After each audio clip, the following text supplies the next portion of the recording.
line. Check the radio, pit crew is far from slow. The lights no longer yellow.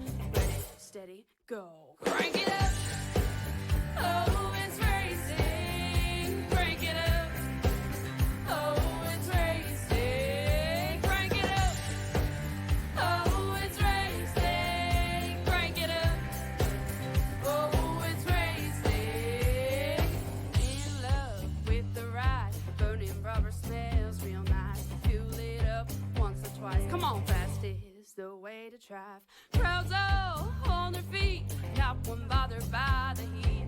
Imagine them in the driver's seat. Checkered flag would be sweet. Crank it up. Oh, it's racing. Crank it up. Oh, it's racing. Crank it up. Oh, it's racing. Crank it up. Oh, it's racing. Everybody get ready. On your feet. Here we go. 3, 2, 1. Crank it up.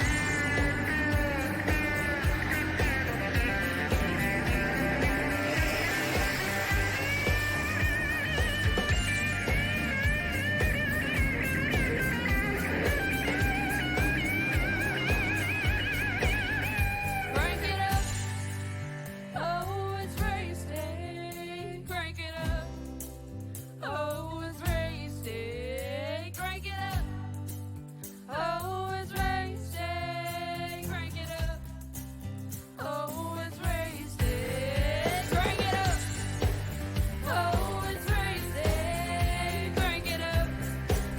Oh, it's racing. Crank it up. Oh, it's racing. Crank it up. Oh, it's racing. Crank it up.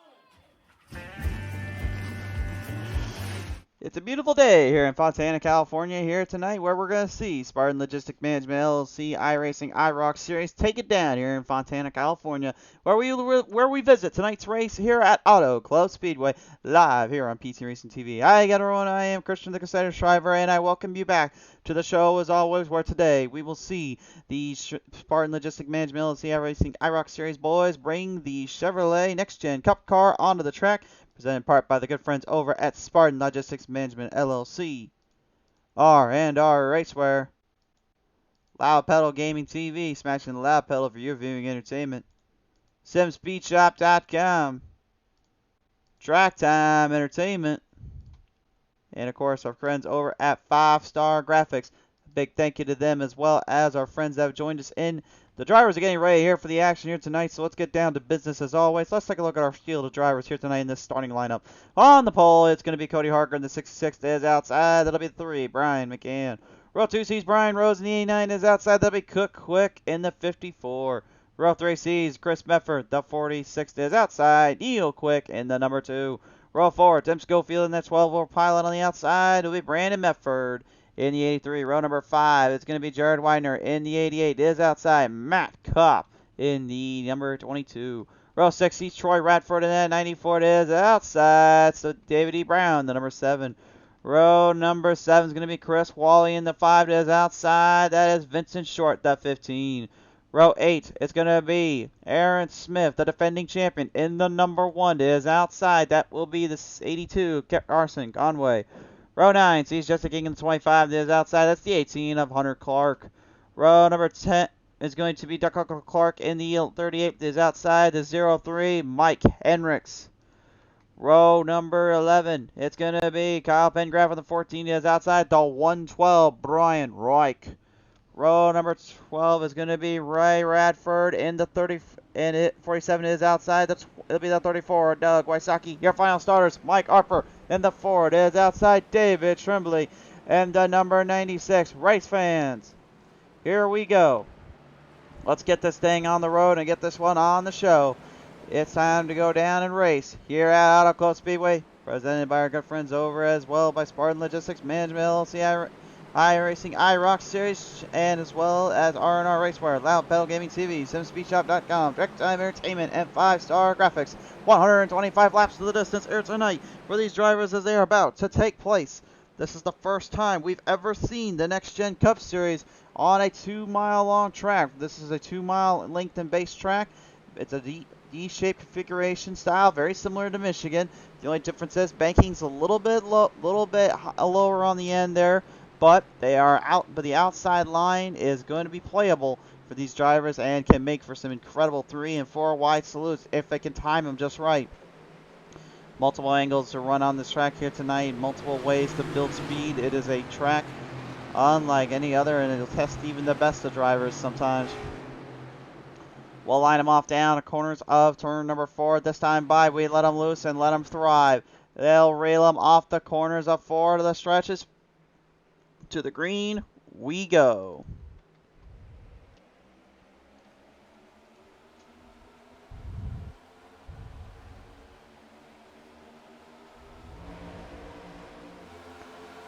They'll rattle them off the start here out of the gate. Everyone trying to find pace and find momentum when they can. Very similar to what we saw at Daytona. The only difference is here, turning is going to be a lot more inductive and it's going to be a little bit more tricky to figure out. Hard on the gas here. Everyone trying to make moves, trying to get into a line, into a spot, looking for an opening where they can. Coming down across the back straightaway here, leaning into turn number 3, into turn 4. You can see drives up where going to the outside. Banking's looking for openings, looking for runs. 3 wide salutes in between everywhere we go. A little bit of a change up from what we saw at Daytona last week out. The 66 there of Cody Harger on the outside. All right, trying to make Brian Rose think about this one just a little bit up in that bottom lane. Falling back beside the Roots pursuit here. Brian McCann, the 3, trying to put his name into the hat while the 54 quick engages with him.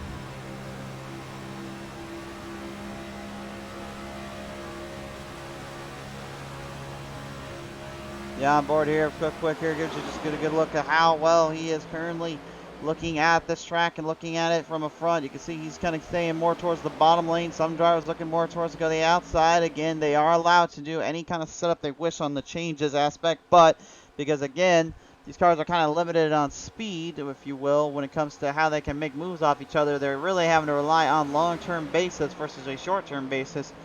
That can be a very tricky and undergoing strategy line. It really tests the drivers at their fullest and at their limits.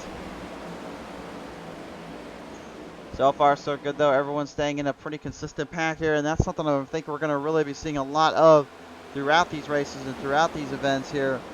Because, again, these cars are not designed to really stay away from the packs. They're designed to more stay in with the packs. So trying to escape that kind of runoffs and stuff is easier said than done. And especially as well trying to stay away from getting yourself into trouble if you're not careful here. The 5 of Chris Wally getting into it just a slight bit. But I believe that is a 25 of Jesse King up there. That is indeed the 25 machine. Got that chromed up number 25 scheme going on. Beautiful looking piece of equipment out there. But right now currently having some troubles getting himself back into the pace. Damaged up on the right side.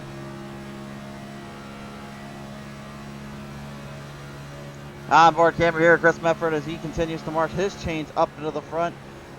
And there it is right there. You can see again, drivers finding multiple angles, multiple lines, but the outside seems to be where most are going to find their little notch, their little speed boost, because they're really driving more topside to keep themselves from turning in anymore. Remember, these cars are not very good on being a little twitchy. They're a little bit off-centered there, so they have to be a little bit more stable, a little bit more relaxed when they're making these corners and making these turns in, because again, it can be very tough to really hang on to that line. But so far, so good from all drivers here, doing a tremendous job keeping pace and keeping the distance. Down the back straightaway they go here. Everyone's still looking for opportunity when they can. Fire them off when they get them more. Everyone trying to hang in there.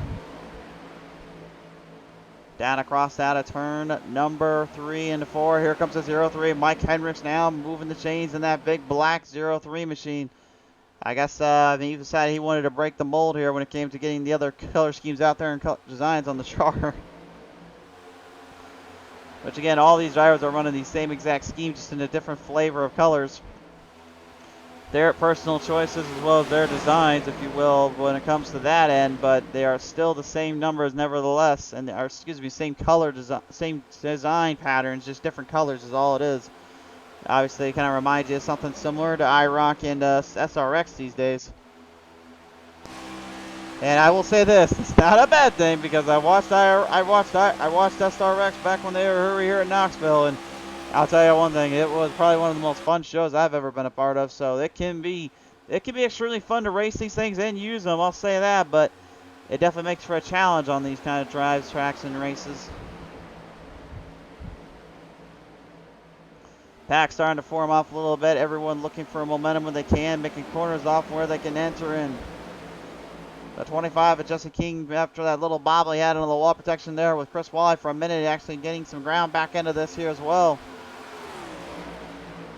And again, you know, I'm just kind of trying to look at this as well. I'm just getting used to this new kind of stable of racing. This is really a whole new lineup, a whole new field. It's extremely different and extremely interesting, but at the same time, you know, you just kind of get used to it, kind of get shaped up from what you used to see with the Cup Series, which was some guys would get into a pack and then they run off quickly, whereas these, you get into that pack, you stay in that pack. You can't run off. As my friends would say, there's nowhere to run, there's nowhere to hide.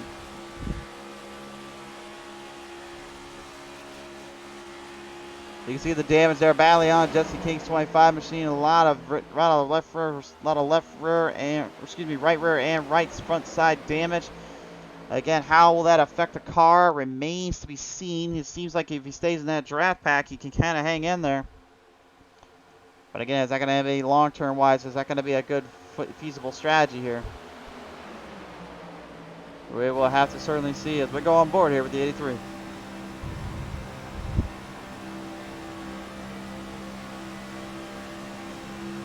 Brandon Medford been pretty much kind of playing in-host with last season, was really making a few names for himself and really making a change and really making a charge off for everything else he got out on the track. He was one of those guys, man. You watched him go out on the on that track time and time again. He would always put on a fight, put on a show. Speaking of putting on a show, I was talking earlier about King, man. Look at this cat. He's just going straight through the field, just marching it. He went up top side through the slider to the bottom, and I'll be honest, that's pretty impressive, all things considered, because again, you're trying to find a way around a bunch of guys in a big lineup there. That's easier said than done to throw a slider like that when you're trying to go from that end. Not sure how well that strategy will play out long term, but for those that can make it work, they'll make it work. Here comes Cook Quick on the bottom lane now. He's going to go for it. Looking for the crossover, back to the top, up to the bottom, from the bottom to the top, trying to get back with the draft. Car can't get up there quick enough. He is going to be kind of left in no man's land, as we like to refer to it. Everyone lining back up in position. Looks like they'll try to do their own little thing, except for looks like we're going to have another charger up ahead. Here comes Chris Medford. Chris, the MFer right now, trying to move the chains in the 46. He puts it right up there with Brian McCann. Now relying on the draft here, though, of his fellow driver there in the 54, Cook Quick. Blood ties run deep, but so do these cars here at Auto Club. Dennis Whitner coming on board saying some good racing. Yes, Dennis, that so far is pretty good. And you know, the one thing we talked about actually when I was on the Racing Group podcast, and I talked with Chris Wally, the owner of this league, about this whole race and the circumstances. He told me point blank, like these, you know, he was really kind of brought back when he was told by the guys, like these cars really are a equalizer. They are designed to make things a little bit more tricky and a little more difficult. But I think that's what makes them so good, is the fact that they make everyone equal out on the track, no matter how you look at it, no matter what you do. And I certainly cannot disagree with that statement. It really does. You think about it, this really does make the hugest difference when it comes to the racing aspect. However, does that necessarily make a difference when it comes to trying to make it for charge for the win or the lead? You know, because again, passing is one thing, but running like this, that's kind of the one thing I've always said is I've always preferred my racing to be kind of bumping and banging, kind of clear-cut, hardcore racing. That's the way I've always liked it. Now, again, I usually got that when I was just on the dirt tracks and all that and watching those guys go at it there. But admittedly, the asphalt series, if you put them on a short track or you put them on a track like this necessarily with a pretty good car like this, I would say you can get a little bit of that bump and runs and kind of get that little toe tap and drag out fights. Makes for a good showing. Tony Westcott saying pretty clean driving so far. Yeah, pretty clean indeed here. And again, a lot of these guys, they know each other extremely well. And they'll do whatever they can to kind of keep up distance, kind of keep up the pace, no matter how they look at it. Also, by the way, guys, let me know if anything goes wrong on our stream end here tonight, or if something sounds off, because I hate to admit it. Oh, hold on a minute, we got trouble. We got major trouble there on the back straightaway. Well, as soon as I start talking about troubles, well, I guess apparently trouble had to rear its ugly head, and unfortunately, it catches David E. Brown.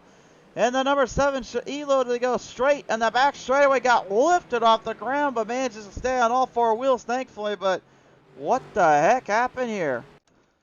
Here's a look at the PTA Manson replay. What a mess that was. What a tough break here. Look at this 3 wide salute in between. He's going to get right and run on Jared Weiner here. Look at King. He's kind of caught up there. Weiner has to go down a little bit. Tries to back it down, and unfortunately, everyone getting toe-tapped around. Whoa. Good block, good defensive move there, and offensive work there to get around that one. But unfortunately, that's going to slow everyone back down and around. Caution is out, and it's going to slow everybody off a little. I was trying to say, if you guys see anything trouble-wise on our end tonight with audio or glitches or anything like that, or any stream slags, just remember this: we are on our backup internet. Unfortunately, something kind of broke on our end for the main internet, so we're kind of working off the backups tonight. So please be aware that if something does kind of happen, be aware, just be warned. It's not the strongest internet we got; it's the best we can do. So sorry. But hey, we're still going to call the race no matter how it is, and we promise you this, it'll be on YouTube right after this anyway, so do not worry. We'll have this there in its entirety, and we shouldn't have any issues there. But nevertheless, we do appreciate it coming on board, and as right now drivers get into pit road, we'll see just who can get out of here quickly and who's going to play their strategy. And Tim Schofield, the guy you saw dodging the 7 on that back straightaway, is going to stay out for this one, so it looks like he's opting to go for a better movement, if you will. Westcott saying looking good on my end. And then it's also saying, well, crap on a cracker. That came out of nowhere. I have never heard an Iowan say that, so don't even tell me that is a thing there, Westcott. That sounds more like a southern thing. The 66 Cody Harger will bring it out of pit road first. Brian Rose and Aaron Smith will follow behind. And, you know, again, going into the season here, Aaron Smith, he is pretty much the guy everybody has been talking about from last season, and it's pretty much been trying to figure out a way to knock him off his totem pole in this series and in this race. Again, he's up 11 spots right now, which is a great run for him and the crew. But is that going to last the entire time? And is that going to be favorable for him and his end? That remains to be seen, but again, you can never be too safe around these parts of town. I'm interested to see later on down the line like how things kind of play out and how everyone starts to push themselves to their limit and push them to their max. Also, race fans, just a heads up, if you guys want to get yourself some gear from our friends at R&R Racewear, there is a link down below to check out. Be sure to check out that link and everything there. It'll give you a little bit of an idea of what's going on and give you guys something new and cool to look at. Again, R&R is the main special clothing line for the iRacing end. So if you ever wanted something, just simply go on to iRacing and grab them on board.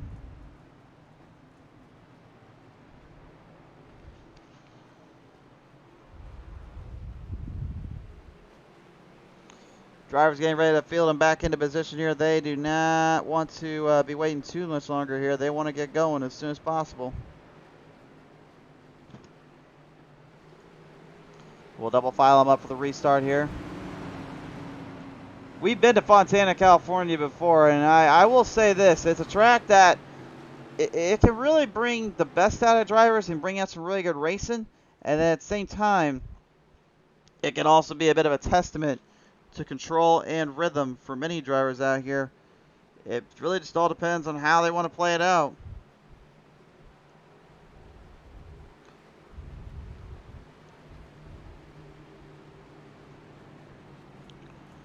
Nevertheless, though, there's still plenty of time to see what goes down and what will transpire. Coming off of last week, though, we had on our finishers list here, right now, currently our points leader here is Kevin McCann with 54, and then Vincent Short getting away with 49. Third being Aaron Smith, who right now is in that top half bracket with just about 48. Troy Radford sitting at 5th with 46, and then Chris Mefford, the MFer himself, is going to have a 44 points in his zone here. So that will be how everyone plays it out. We'll see how that points race develops over time here, and we'll make sure we get the points graphics up next week. But for now, we're back to the action here. Through the green flag, we charge them. We're off and running. And remember, these guys do not get fast repairs either. So whatever they do to their cars, they damage them up, they're in trouble. That's their own end. They're going to have to just kind of work them out. This is about as realistic as it gets when it comes to actual NASCAR racing.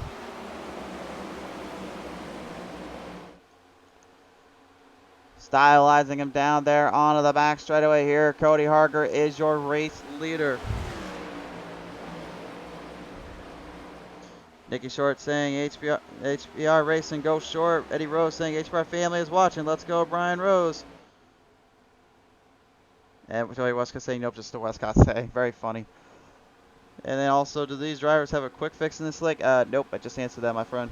Whoa, whoa, whoa, whoa. Speaking of quick fix, I think Chris Wally might want a quick fix on how to get out of the grassy plains of Auto Club. Not sure what happened to the 5 there. We'll take a look at the P-Team instant replay. Looks like him and Brandon Mefford are going to get collided in. Look at this 4 wide switch for just a brief second there. Both the MFers, Brandon and Chris. And Chris Wally gets tagged by Kyle Pengraff there in the 14. Pengraff sending him straight into the downtown spiral. And I'm not talking Los Angeles-wise. I'm talking literally that grassy plains of Fontana. You don't want to get stuck down in that grass end. Back to the action right now here. Currently, we're about 100 laps left to go here. Still about 105 in total here needing to be completed. Brian Rose losing the race lead to Cody Harger for a brief moment. The Holla Boys be hollering, and they're trying to get a win here tonight. They were leading it off earlier on. Harger, though, with the advantage. The 18 of Hunter Clark, obviously kind of piloting that 18 machine that we saw Bobby Hamilton Jr. in the very first race we saw 2 weeks ago at Daytona International Speedway in that little free-for-all race, if you will. Bit of a special race going down there, and it was a lot of fun to watch, to say the least, and this is definitely the same case here. Brandon Mefford, the 83, trying to stay ahead, though, of the pack in the field. That's coming right up on him after that little hiccup that they had there with the other teams of Chris Wally and them. They look right up front here. Here comes that number 1, Aaron Smith. Now trying to maintain the grip and maintain the speeds. And I used to say what the manufacturers were on these next gens, but the problem is that they're all the same car. They're just the Chevrolet. They're the Chevrolet Camaros. That's all they are. That's why they're so equal in pace and so equal in speed. They're the same car, just a different setup for the drivers to really kind of work with and tamper with, and that's about it. And the 2 of Neil Quick is going to expose just how much that draft means here and what it can do for you around these parts. The 1 of Aaron Smith put back behind the pack, and for the first time tonight, he's going to have to really play catch-up here in this case. Neil Quick looking to possibly maintain the grip and the distance here. If we go to the chopper cam, or Schwarzenegger say, get to the chopper. The top side of the camera view is high above this beautiful landscape, this beautiful facility. Working their pace and trying to make sure they don't have to steer them in nearly as much as other drivers would usually have to around these parts. A stage break is coming up here as well, so they're going to be watching out for that, be timing their pace, timing their control, and making sure they watch for every little match they can. Cornering is one thing, but it's another thing when you don't have any speed to keep up for the long run. Long run equals anything you can do on the top side. The bottom lane is just for passing, and that is certainly being done there. Brian McCann from downtown Los Angeles up to literally San Diego levels. He went straight up for the runoff. The 82, Carson Conway could not hold him back. And he's not going to hold back that 03 of Mike Hendricks as well. Here comes Hendricks from the bottom. I think he came from the shadow round because that thing is all blacked out. You can't even tell what kind of car it is here. He's got major damage on that rear end, though, so that could slow him down slightly here. We will see if that is going to be the case here, but right now everyone's still under control and maintaining the distance.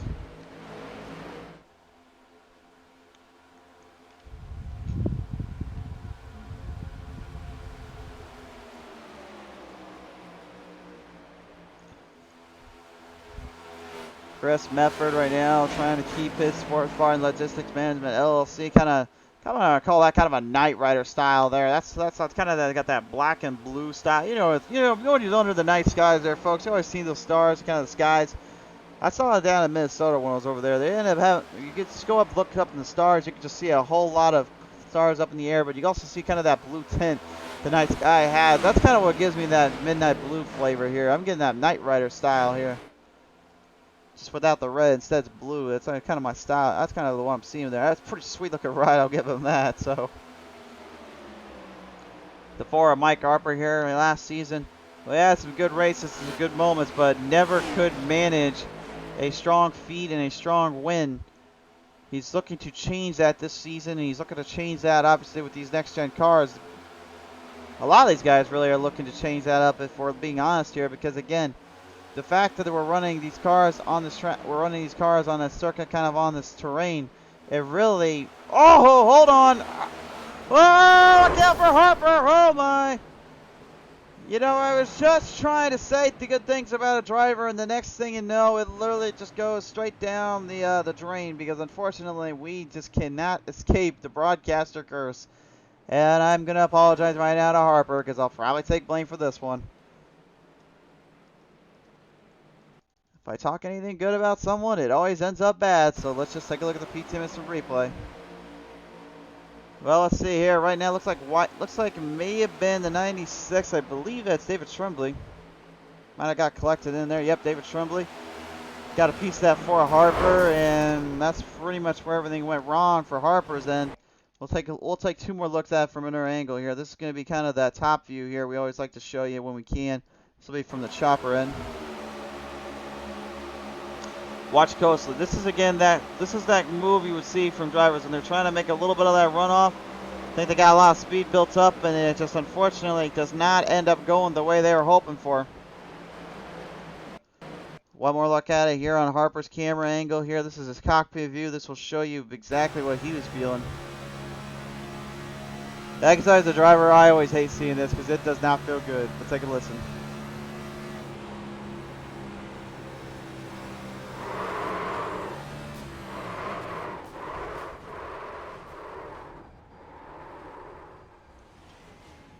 Once it happens, it happens. There's just really nothing you can do about it. What a tough break there for him. And again, I will take blame for it, Harper. I will take the blame. I won't even put it on Tremblay. I will say that the broadcaster curse got us again.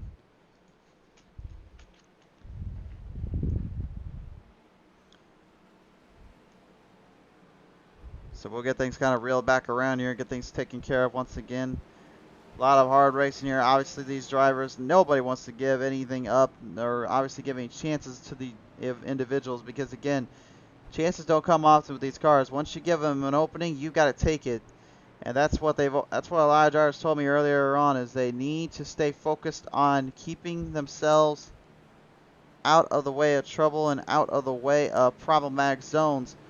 Problematic being the area where you give them just that slight opening, that slight gap to make a move off you or take charge, and they have no troubles just making you pay for giving them that opening.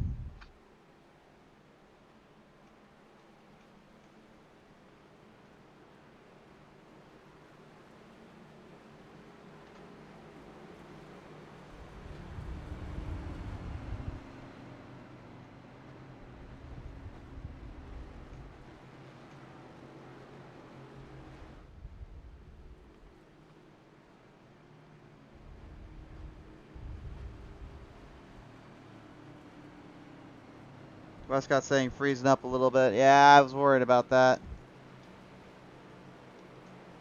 Nothing's on my end though, saying that it's been freezing up. So hopefully it's just Facebook's end here. Yeah, Westcott, I think it might be your end. I'm not having any freezes on my end. Believe me, I'm double checking these things left and right, just making sure, because I really don't want these glitch graphic gremlins to attack us. We already had a trouble with them last week with the Wednesday night series.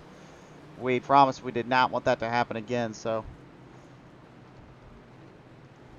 But anyway, we're going to get ready to reel him back up and fire him off once more. Driver's ready to line him back into position, fire him up again. And there is some hard racing still to be had, still to come up. Nobody wants to give an inch. Nobody wants to give anything up to chance. They're going to do what they have to when they can and give it all they're showing what they can do.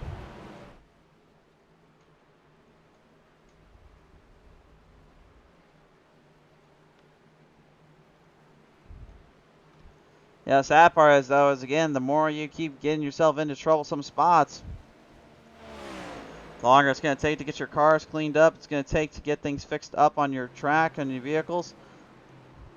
And that's just going to hurt your chances to really make a move for later on. So taking care of your equipment now, will help you save that trouble for later. But I will say this, if you do get into trouble, into a slight spin or you get a little damage, it's better to have it started now. That way later you can just go into pit road and start to kind of clean that away and get it cleaned up a bit. Back onto the restart we go here. Cody Harger and Brian Rose will lead him off the charge. And it's off to the races once again. We're out back again at Auto Club.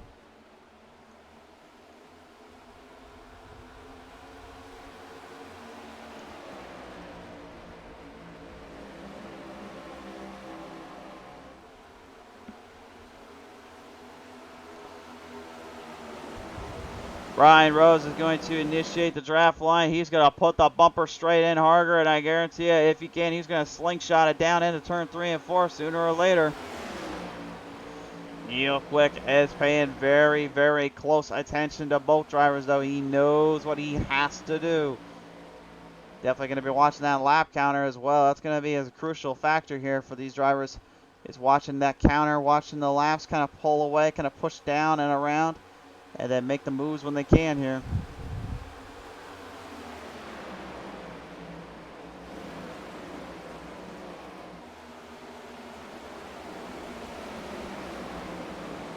Troy Radford, the 94 machine, now pushing his way into the back straightaway. Got a little bit of a charge. He's actually using the number 1 of Aaron Smith with a little bit of leverage here. Smith, I gotta believe, is kind of keeping his close eye out on the rest of the field, knowing that with that number 1 on his side of his doors, he's got a painted stamp on his name for being taken for a ride or two. If it comes down to it, he has to stay focused and stay under control with these tracks and so that's races.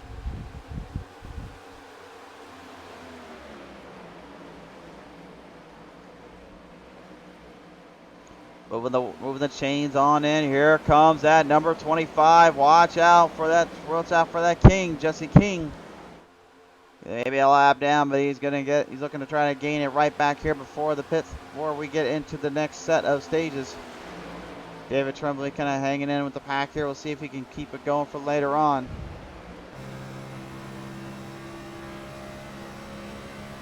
Right now, number 112, Brian Reich is your hard charge of the night, 15 spots up, but behind him, Mike Hendricks with a solid 12.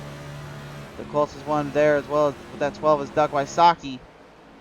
And the 34, he's up in the 12th place spot right now, while we got a little bit of shuffling coming through the field. On down the back straightaway they go here at the 112 of Brian Reich. Gonna make the charge. 12R Reich making a good move off that end there, making a solid maneuver. Oh, but Troy Radford was paying attention. He read the book. He was going to Excel Chronicles first. 7 of 8. In the time of cold air and wind, that's no good when it comes to when I want some heat. Trusting the power of speed, and I will make it look better than NASCAR heat.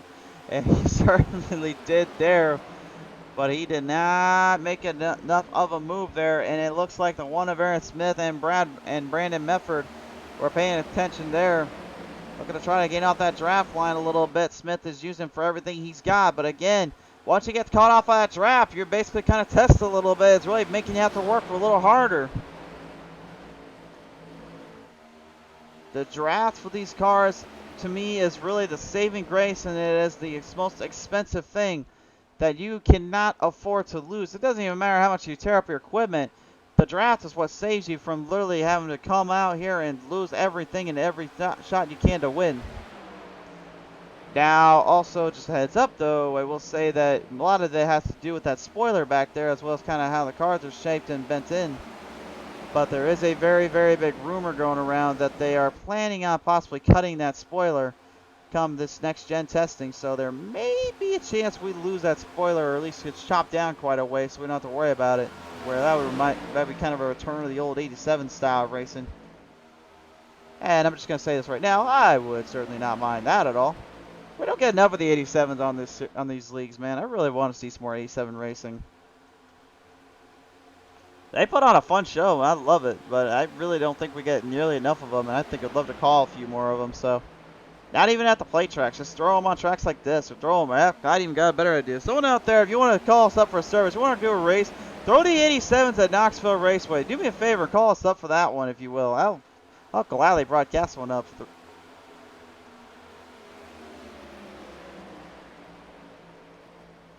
I think probably next week we're probably gonna have like a bunch of DMs saying like, wait, what'd you say about Knoxville and '87s? Like, we're gonna be busy for a while here. It's usually when we bring ideas up, someone always messages us up and say like, well, what oh, we heard you say this. You wanted to show more of these series. Well, we could do this and that, and et cetera, et cetera. And I don't know. It's just funny to me. I do love this community. I love these fans, man. These guys always can make everything just that much more fun to watch. And speaking of fun to watch, I don't know how on earth this guy is doing what he's doing right now. Aaron Smith is making a mockery of what I said earlier. He's not relying on that draft, and he's not even relying on that cup car to do anything else other than just build speed. He is just doing something no other driver is doing right now, which is working everybody and then some. I think a lot of that has to do with the fact that drivers are trying to still draft off one another and trying to push. They're having to back off in some of the corners to not get into it with each other. And Smith is paying very, very close attention to that. You saw him make a lot of moves down there, make a lot of maneuvers in between.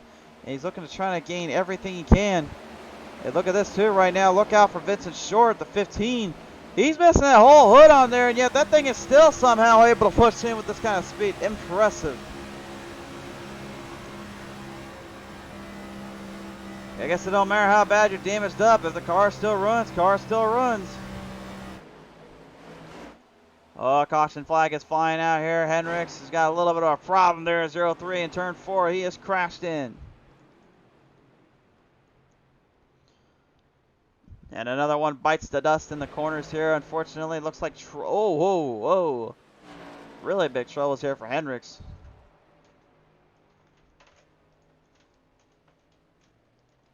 Looks like he had a bit of a steering malfunction there. Could not get the car to kind of come around where he wanted it to. So we'll take a look at the PTM Instant Replay for this one.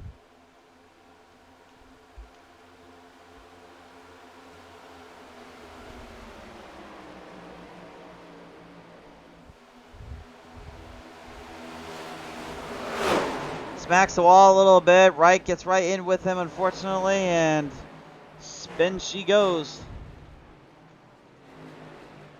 Little spin to win, if you will.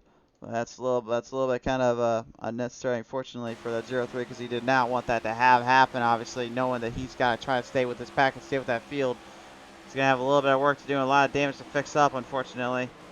And really, the main damage kind of came from hitting Medford, as well as I believe that was Troy Radford, the 94 there. Thankfully, they will be able to get him in and fix him up.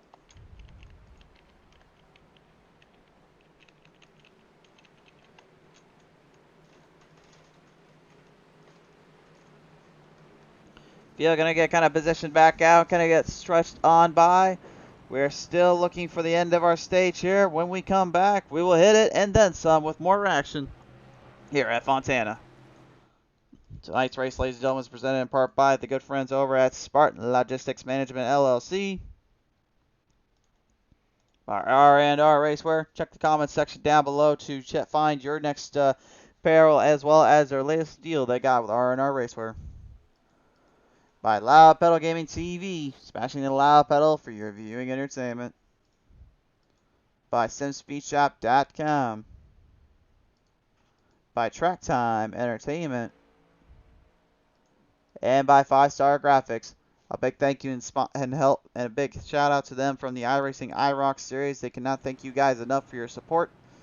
as we start to get things kind of figured back up around here. We are only 1/3 of the way there at the moment. Still got a lot of racing to go.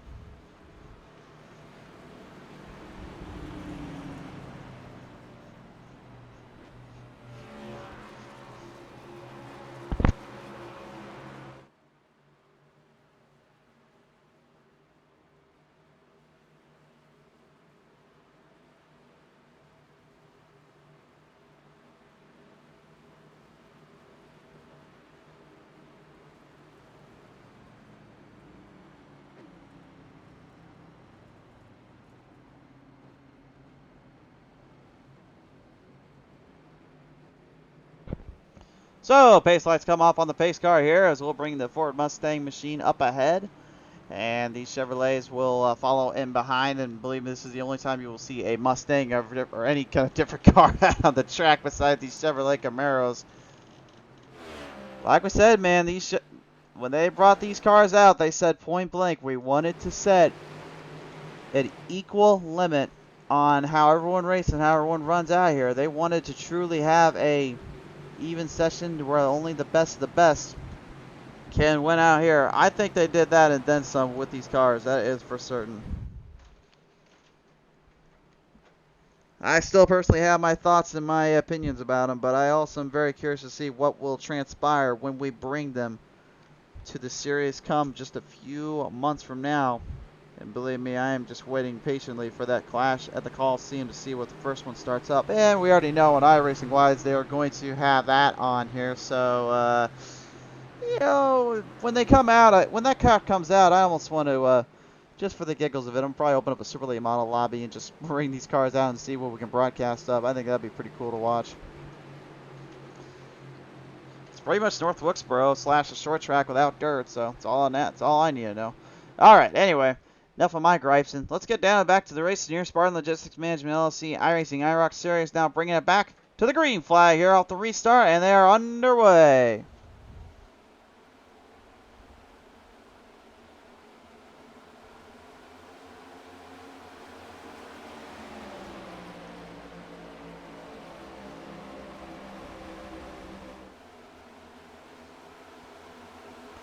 Brian Rose trying to gain some ground there on Cody Harger. Harger trying to hold him off and not let him by whatsoever. Knows there's a lot at stake and a lot going on down that back straightaway. Looking to keep himself in the distance and into the zone. Riling him off of turn 3. Into 4 though. Harger starting to gain a little bit of ground. Gonna build some speed up there. Watch out for Vincent Short though, that 15. I'll be honest with you guys. I have no idea how on earth he is still getting any kind of speed, considering that whole front hood is completely destroyed off of the car. But hey, it's working. And you know what they say around here, if it ain't broke, do not fix it. Oh, hey, wait, that did not mean break my camera though, Medford. Come on, man, I just got that thing put on there. We just brought these next gen cup cars out. Now he's already trying to break my cameras on these cars. Yeesh. I can't get away from Chris Medford around here, man. He will break my cameras when he feels like it. Driving them on down though. Field's starting to gain some ground here and some clarity here. Everyone looking to feel the position in. Chris down to the bottom here. He's like, all right, I'll leave your cameras alone, but only if I can go to the bottom to the top side. Well, you got your wish. Problem is, Cook didn't see the same thing you did. He was like, you're not getting in here. No way.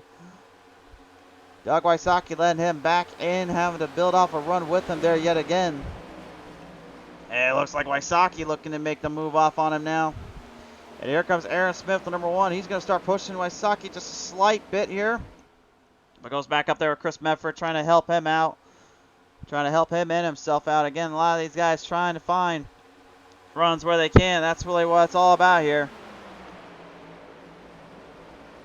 We always talk to a few of these guys, you know, right before the race, and, you know, I kind of caught back up there with Kevin McCann. I asked him point blank, you know, do you still feel the same about how these cars draft and how they work when they're getting built up on the speeds? And he said, yes, they are very different when it comes to how they progress and they work. But once you start figuring out how to actually use and utilize drafts and the momentum, it actually becomes a lot more fun and becomes a lot more interesting and really brings out the best in the racing.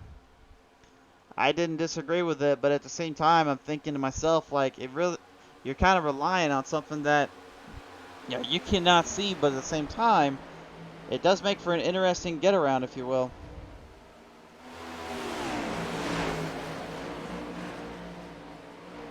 Pushing him down across the back straightaway once again. Smith, I don't know how the heck that dude finds what he finds, but he's got something down there we do not know of. And I know, again, these guys can set their cars up their own way and their own style, but again, that doesn't necessarily mean it gives them a lot more speed.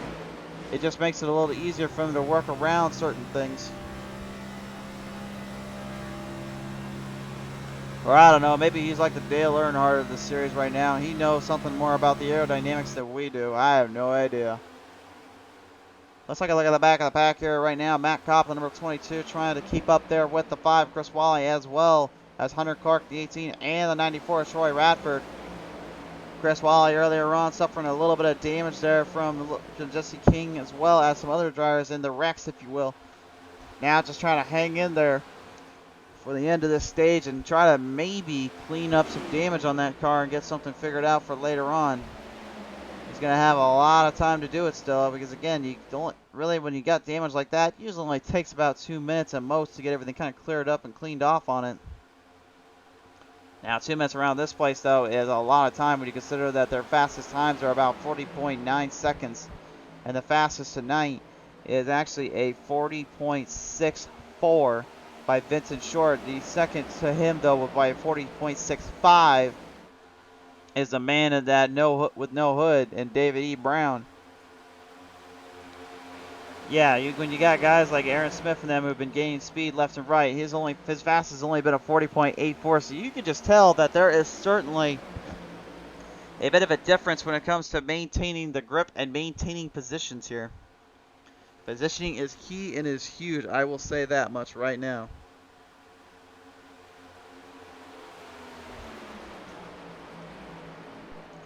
Lining him off down in turn 1-2 yet again. Now Brian Rose looks like he might be trying to gain a little bit of ground here on Harger. Harger is starting to open the door slightly. Watch out for that charge coming up. You can see he's building it. Look at that distance traveled in. It looks like Harger might be a little bit in trouble. Rose knows what he's up to. Harger actually went down to the middle lane. He's defending. He's trying to build some speed back up so that way he doesn't let Rose by him. He knows that's no man's land if he lets him go to the bottom. But how many times will he go to the bottom before he starts shredding that tire set up? Because again, going to the bottom means you burn tires up because you're having to turn more in. Yes, you're shortening track up, but you're also hurting your track as well. When staying on the outside line, you're not turning nearly as much in. Also, your tires can stay a little bit more cool. The cooler they stay, the better you're off. Aaron Smith kind of getting caught off guard there from Chris Medford, looking to try to drive it in down to keep himself in play. As we got a whole list of drivers moving right up the chains. Watch out, we got a whole bunch coming up for the fight now. Neil Quick saw a big opportunity. Nose laps are winding down. Stage is coming to an end here. And there it is right there. Made a big move off of turn number 4. Almost got a jump on Harger and Rose. But Cody Harger manages to walk away with a stage victory.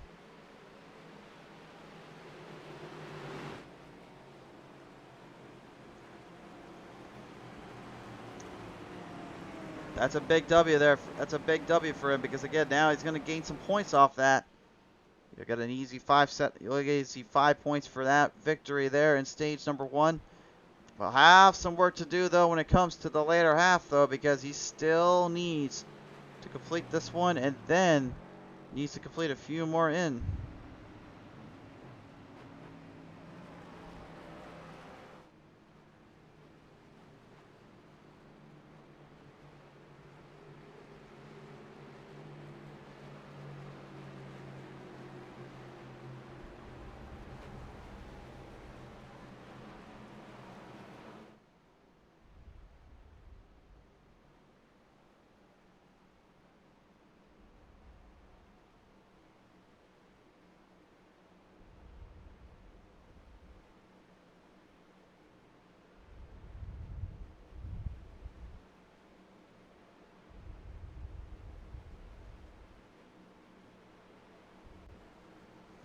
So while they go into pit road, this is going to be really what I think kind of sets the bend from the boys here, and that's going to be their strategies in this case. Vincent Short looks like he's going to rely on laps led in this case. Now remember, you do lead a lap, you do gain points, so being able to at least gain a point for leading a lap or two, that does help you out tremendously here, and actually will give you some big ground when it comes to that points-wise.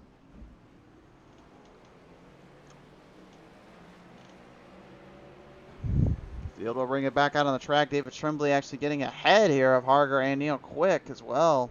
So Brian Rose having a bit of a bad pit stop there and fell back quite a few spots from it. Vincent Short, though, his Holler Boy teammate, at least will find a little bit of help here with that lap led circumstance. But you can guarantee you, he is trying to get that damage fixed on that 15 as soon as possible.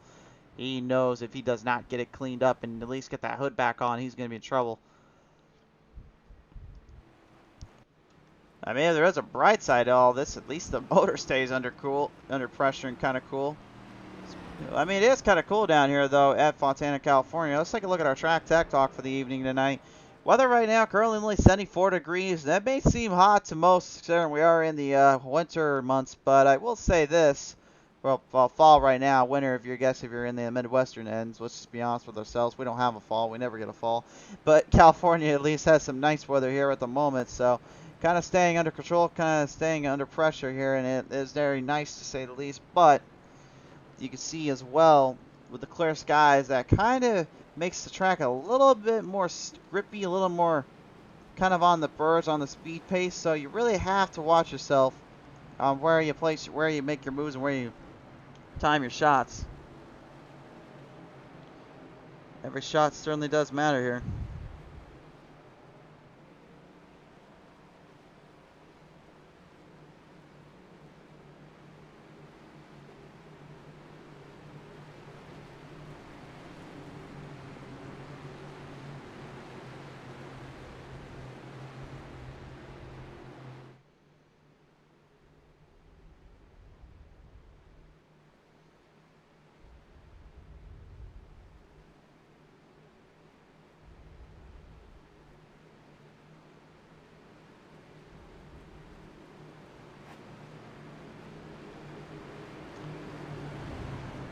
So let's bring him around town once again here. Driver's going to lead back in. Vincent Short on the restart at least will lead his lap.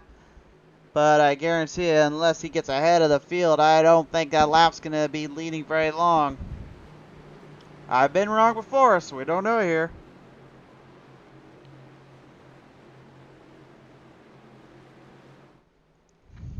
Build up the position, build up the run here. Coming down the front straightaway here. Back onto the restart zone. We're underway once again.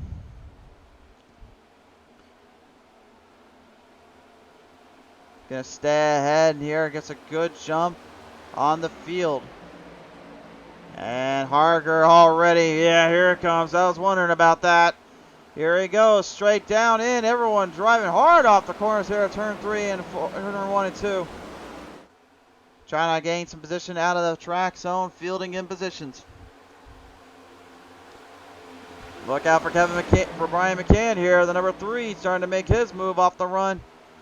He's a former champion in his own right. He knows what it takes to win. He's doing it here. Looking to grab another crown. It's been 2 seasons since he's done it. He did it in season 2. Season 3 would go to Aaron Smith. The first season went to Chris Wally. And Wally hasn't really been in most people's minds for quite some time in their play, because they feel like he's been kind of slowed down a bit. But there's one thing I know him all too well, is that he does not quit unless you have to make him quit. And I've never seen him give up on anything other than just trying to outdrive the car. Sometimes the car, I think, gets the better of him, but he never gives out, man. That's one thing I love watching him for. We'll see if that strategy and mindset comes back into play tonight. Chris Medford will get a lap led in now, so he takes a lead lap, and Brian Rose already got his earlier. Harger, quite a few of his as well. Every point matters, and that positioning does kind of take into account and affect just how difficult it can be. You can see the multiple angles I was talking about earlier now being put to test. Some guys were going the outside, some were going to the bottom. Now everyone is following the leader. Chris But I guarantee you, if Brian Rose wants to, he can end up just kind of straight shooting for it wherever he wants to play it at. In the back of the pack, the number 22, Matt Kopp trying to keep ahead of the proverbial lap traffic situation. The circumstances there could be imminent, could be great. Ray Radford, though, right in the 47, right behind him, trying to hang in there. All drivers, though, for the most part, have remained pretty consistent and pretty well here, but we can't say they were clean because we had a few wrecks earlier that cost a few drivers there. Obviously, if you saw the damage there on the 15 as well as 5 and even this 25, they all have some kind of remnants from their accidents here. Brian Rose mounting the charge up. Now it's a battle between him and the MFer, Chris Mefford. Side by side, up top, down low. Let's see where this one goes. Mefford got a jump there on the front straightaway. Brian Rose going to have to defend him on the outside. Draft line going to be a big factor here for Rose. Rose needs help from the guys behind him, trying to keep him ahead. Mefford, though, great driving and building up the speed, managing to stay in the lead. Had to go straight to the bottom and kind of straighten this thing out to kind of shorten the track up. And that just shows you that you don't necessarily have to rely always on what the other guys are doing behind you. Sometimes you can do your own little thing. Great timing, great strategy there to be able to hang on in there and keep himself in consistent play and keep himself in the run. But you can see again just how close it gets to where you put that bumper to him and then you're like, well, if they didn't get out of my way, I make him get out of my way.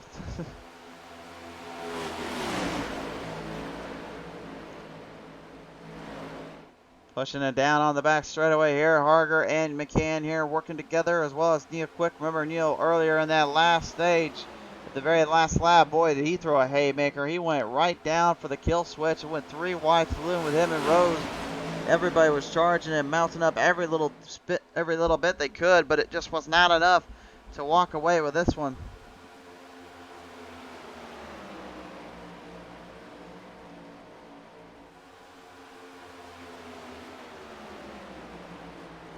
Looking for the runoff here. Here comes Wysocki down to the bottom.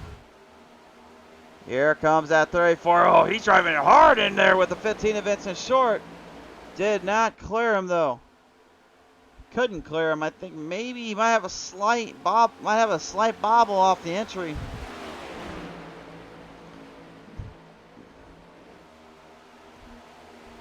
He might be able to get it around Chris Wally here if he can bring it back in quickly. He's still fighting out there with Quick. But he is going to at least be our hard charge of the night so far. As the MFer right now, Chris Mefford still has the race lead. We go on board though with Kevin McCann, with Brian McCann, excuse me. Family member Kevin McCann at the moment, not with us here tonight. Kind of sad to say the least there, because again, Kevin is right now in the points race and in the points hunt.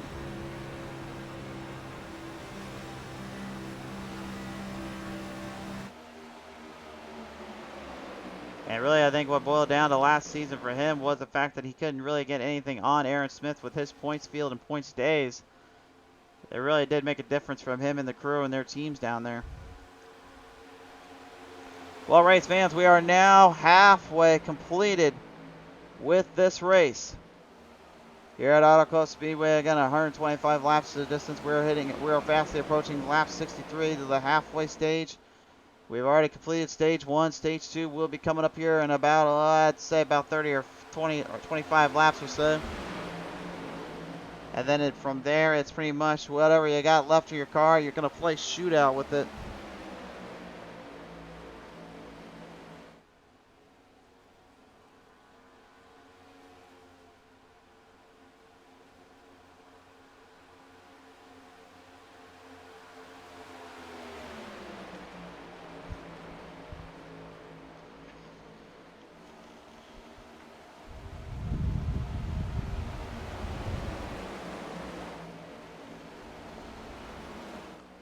Pacing the way onto the stretches here. Again, now things are just kind of falling back into the single file drift here in the run, if you will.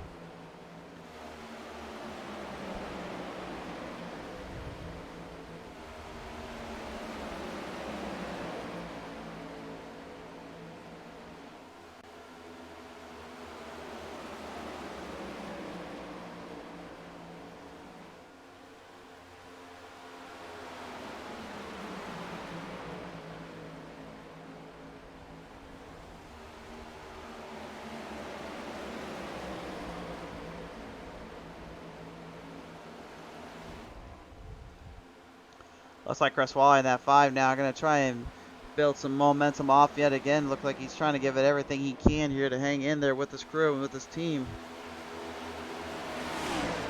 Can't seem to gain ground too much though on his end and really find the runoff where he wants to. Eli the Wild Child joins us in saying hi to me. Hi. Hello Eli, how you doing tonight, buddy? And I am starting to notice a little bit of a drop frame on my end, maybe a little glitch or two.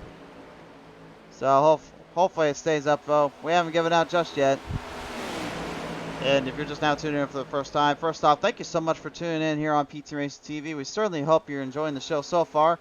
If you do like what you see, head on over here with this Facebook end. You like and follow us up there, but also head over to YouTube on PT Racing TV and subscribe so you never miss the show and you never miss a beat. We'll have this race in its entirety there, so please do feel free to subscribe over there. It really does help our channel out and helps us out so we can keep growing and grow with you. Shout saying just working. Yeah, Eli, I know how that is, man. I know you guys keep making this joke. I don't have a day off considering I work this job every day, it seems like, which I didn't really think I did, but I guess I do, so. Whoa, Mike Hendricks there coming on the front out of turn 1 there. Once again, kind of getting a little deja vu, gets into the wall protection again. Got some of the damage cleaned up on that car, but unfortunately it's not enough to help kind of keep him in play for the balance here, if you will. Yeah, it's quite a bit of fun to watch here, especially when we see guys just throwing it around like ragdolls here, doing everything they can. Vincent Short has entered into pit road, so it looks like he's going to try to use a fuel strategy here, or a pit strategy on some of these guys. They'll gain some ground on him. Brian Reich in the 112. You can see that big red car there battling it out with the 25 of Jesse King. Jesse trying to keep him honest here and trying to keep him from shadow darting his way ahead.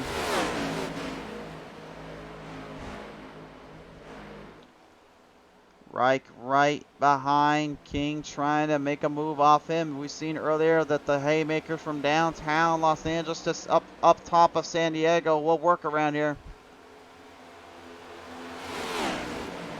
Yeah, Eli, these things are beat up beyond repair. There's a lot of these guys that are beat up. Surprisingly, though, even if you don't have a hood, as long as you stay in that draft, these guys have actually kept up with the pace, kept up the distance here.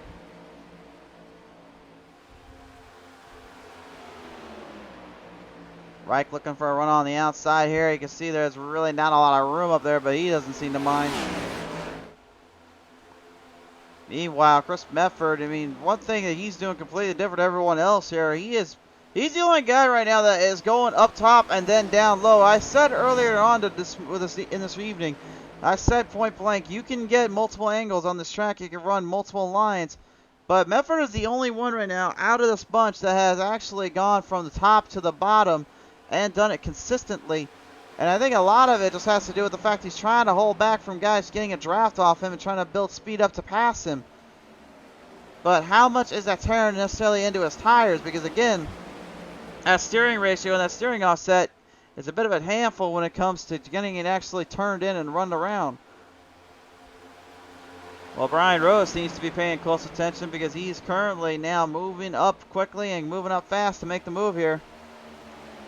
Chris better be careful here because that 46 is being eyed by the 89 of Brian Rose. And as we know, the Holla boys be hollering. If they want that race win, they'll go for it.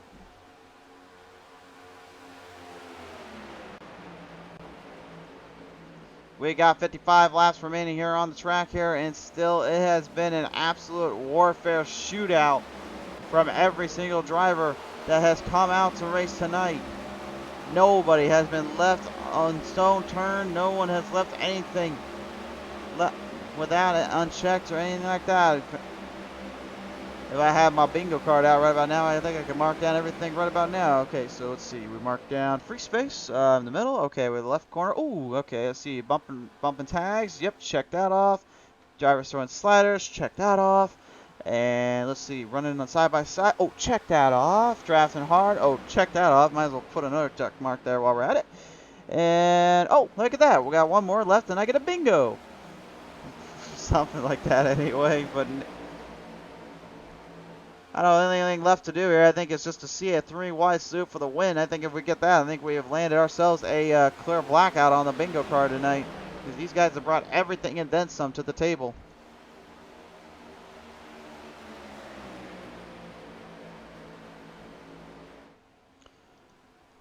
Cody Harger right now at 66 trying to keep up with Brian McCann here in the number 3. Meanwhile, Neil Quick right behind all of them still as well. Keeping his distance, but not necessarily social distancing out too far. He knows that if he goes too far behind, he loses too much time and too much momentum. In racing, we've always said it before, we'll say it again, the better you can keep the momentum, the better you're off your front. You're running off there.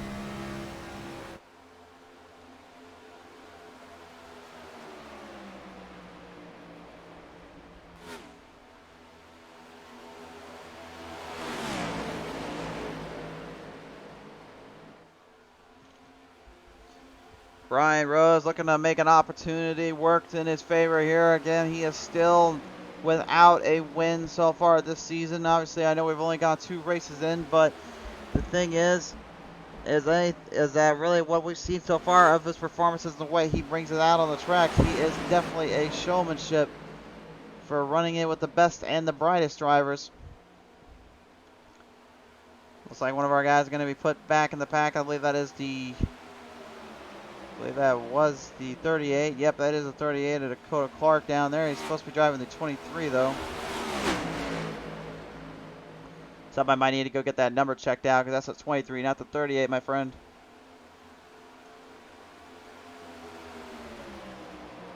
So about 50 laps remaining now, and time is starting to slowly fade away.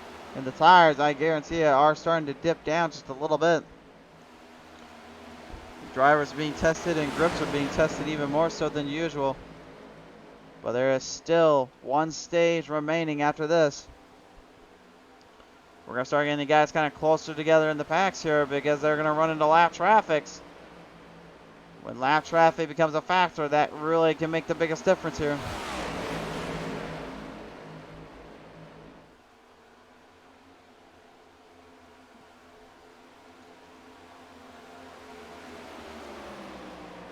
Yeah, when we were coming into tonight's race, though, I did say I wasn't sure how it would end up kind of going because we've never seen these cars out on a 2-mile-long track. But I could say when we watched them go out at 1.5 miles, they did pretty much a very similar kind of situation where it was they would run hard, they run pretty quick, and they stay in that proverbial pack line. But this has pretty much kind of been the same, if you will.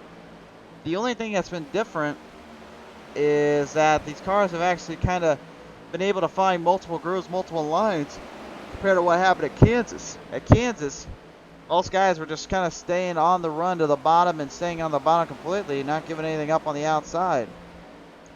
This has been the complete opposite. But that does kind of make me wonder, what do these things do when they're at a track like Texas Motor Speedway? As much as I legitimately am not a fan of that track, no offense to my Texan friends and drivers out there, I'm sorry, but that track is not worth my time. You got plenty of other great tracks down there, like the Texas Dirt track, but I'm sorry, the Motor Speedway track, no good. Anyway, that besides my little rant there, I will say, how is these next-gen cars on that track necessarily? Because again, we've seen where if they're on that 1.5 mile, at least for Kansas, they were able to keep together and keep it close and make for some pretty close, hard racing. That's kind of been the one big issue that I've noticed with Texas, that a lot of guys, once they figure it out, they figure it out. They kind of run off. These cars don't really allow that, so I don't know. Maybe that might be the one saving grace, is it could change the factors up for some of these tracks and some of these series. We don't know for sure. It's really just a matter of time we figure out what happens down there.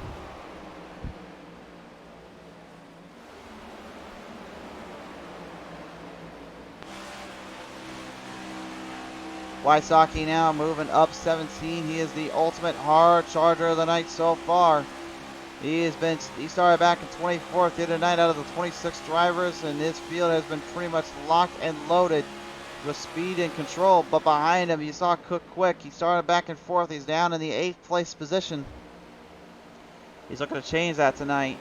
With a little bit more run, a little bit more speed, he could certainly get it going here. Drivers starting to move around a little bit, starting to kind of get into a bit of a different zone. They know time is running out. Stage break's about to come to an end here, and they're going to have to make every move and every spot count if they can get to it. When that stage break hits, it pretty much now equalizes everybody up once again.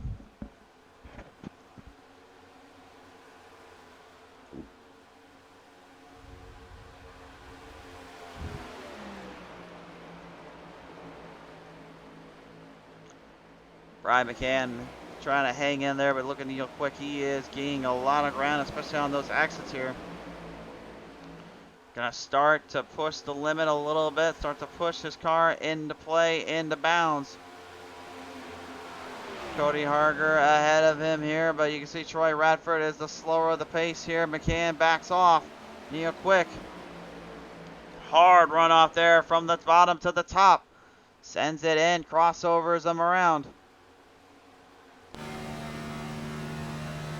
Despite that major damage on that 5 of Chris Wally, I am still pretty impressed that he's even keeping that car online and in play. He hasn't given up just yet. Gotta give him credit where credit's due for that, but again, will it end up working the long haul?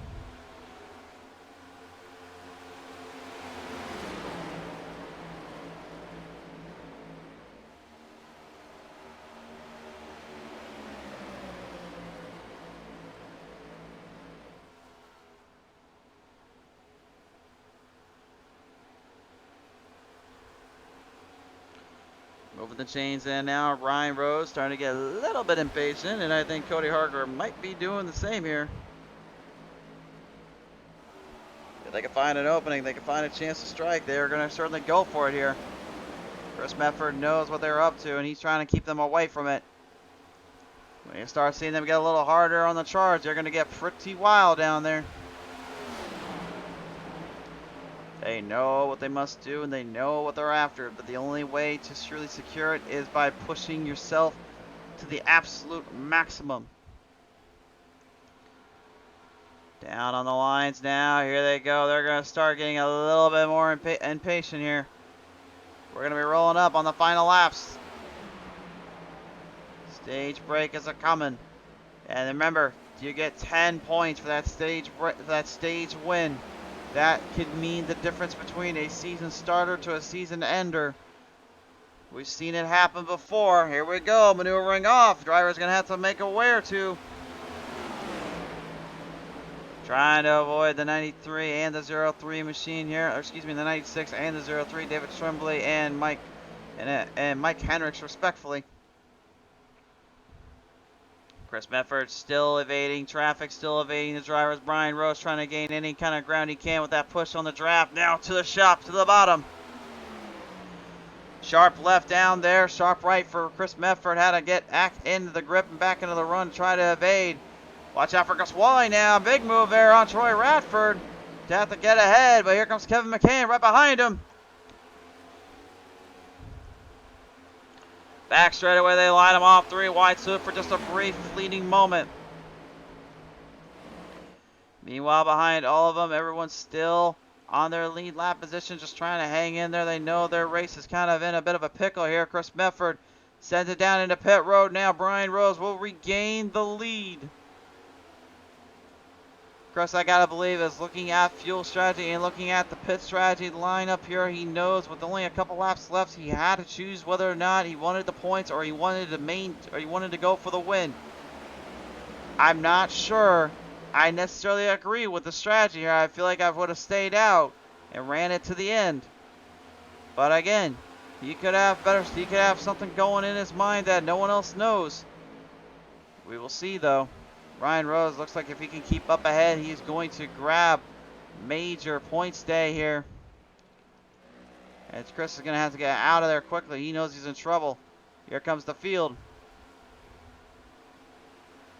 They're coming up quick. They're coming up fast. Harger right behind Rose, looking for an opportunity to strike. Brandon Medford going to get put a lap or two down, even more than he already is. And I know it's got to be infuriating to him just a little bit. As a driver, you never want to see laps start to get clicked off on you. You want to see laps clicked off on them. We're down to, I believe, the final 5 laps here coming up after this one. And look what's here in car slowing down. Brian Rose going to opt to pit strategy. Harger going to do the same. So I guess I got to take back what I said about Chris Mefford earlier. It looks like it is actually a fuel run strategy that came into play. Neil Quick, Brian McCann regained their top spots. Quick for the first time tonight is going to be our new leader. And he has led a lap, so that now means he gets a point or two for his troubles. Brian McCann looking to possibly take this one away from him, though. He's going to build up a lot of speed, use draft cars to his advantage. He's going to use a lot of them, too.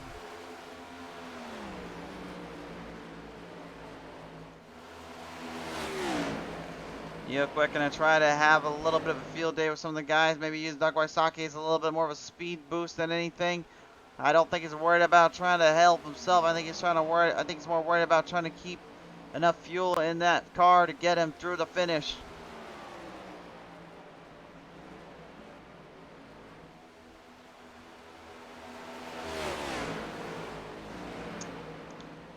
Neil doing everything in his power, everything he can. With Brian McCann right behind him, and even Chris Mefford, even though he's in third, he's literally about he's a whole set of turns behind the field.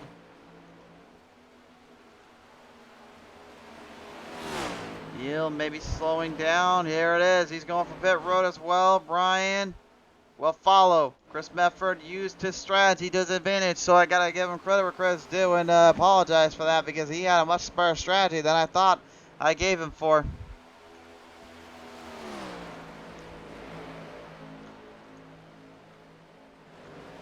Brian Rose going to be right behind him, though. He has not exactly left him alone.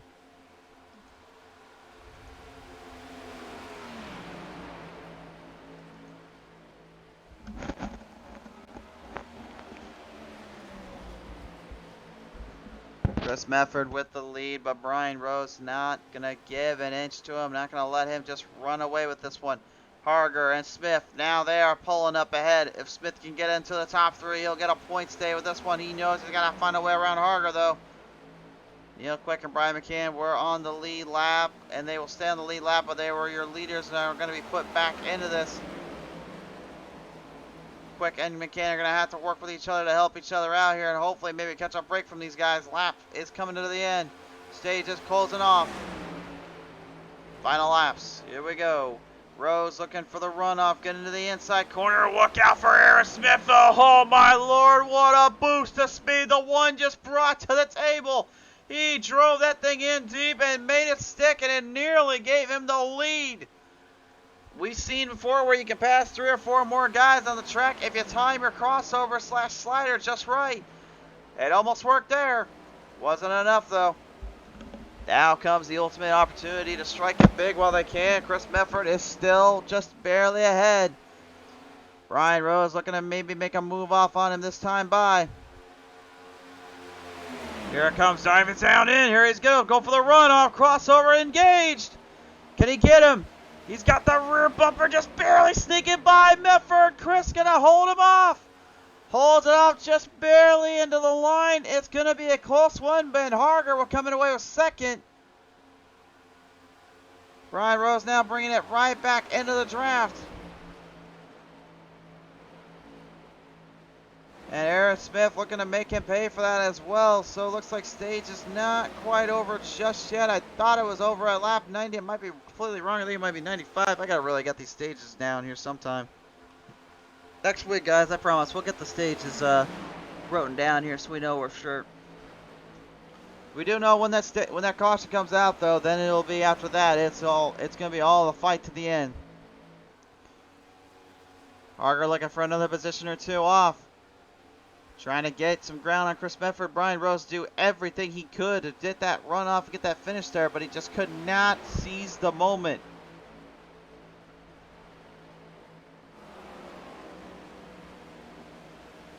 Brian Rose and Corey Harger right now just keeping their distance, trying to keep up the pace, keep up the chances. You can see Brian McCann and Neil Quick, they're working with each other as much as they can to try to get something of that draft, but the dirty air is slowing them off just a little bit. So, and Brian Rose, oh no. I think we've lost Rose. Oh no, don't tell me the Glitchcraft and Gremlins got him. No, that is not what Brian wanted to see, and the Holler boys have hollered out of here. Rose is gone. No, you gotta be kidding me.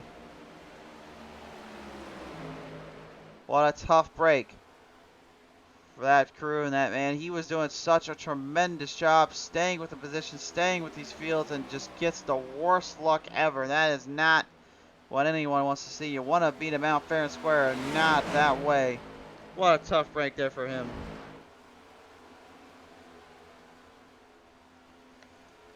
We have just under 35 laps remaining here, and the stage is coming closer and closer to that end. I think we'll have about a 25 lap shootout. I think that's what they're aiming for here. Or a 20 lap shootout, one or the other. We do know the halfway point was the first caution, which was the stage break. Mefford trying to hold off Harger. Smith kind of giving up the pace, keeping right there with him. If Smith can find an opening and strike him off here, I think he can get a good move here.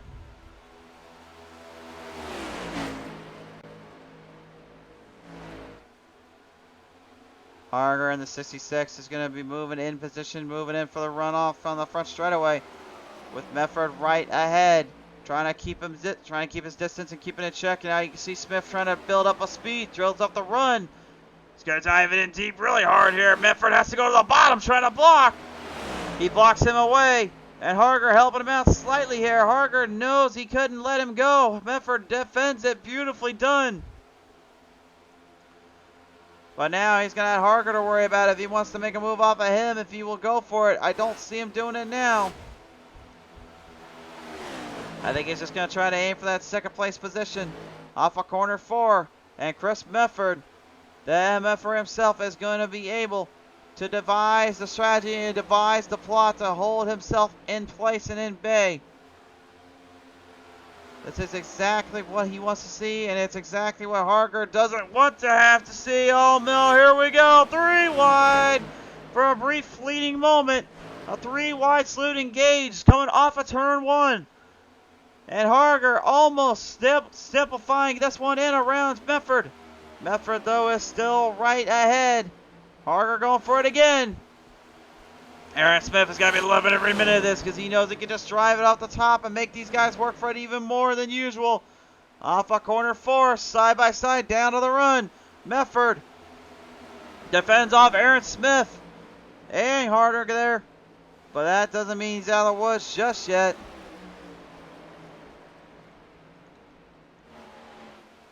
And the yellow flag flies on out at last. So Mefford, a solid performance there.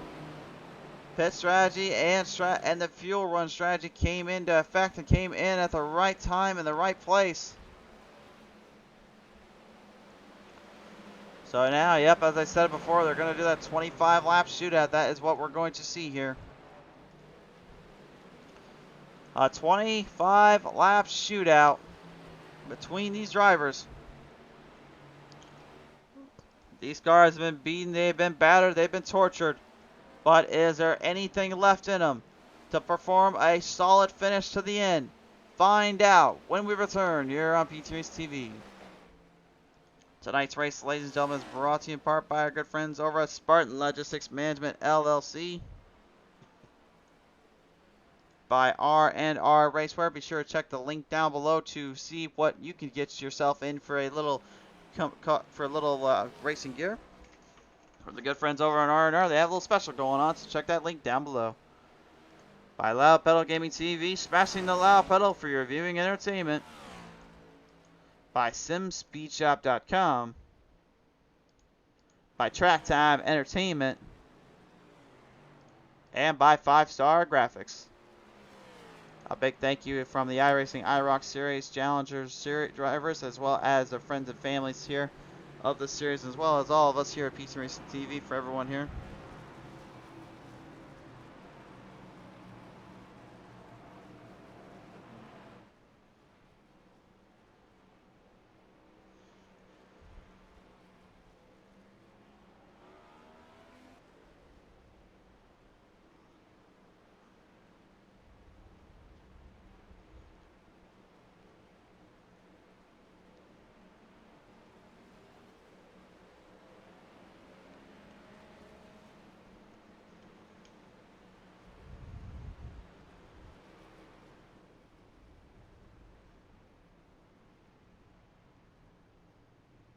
So now the guys are going to get themselves figured out here. They're going to do what they need to here.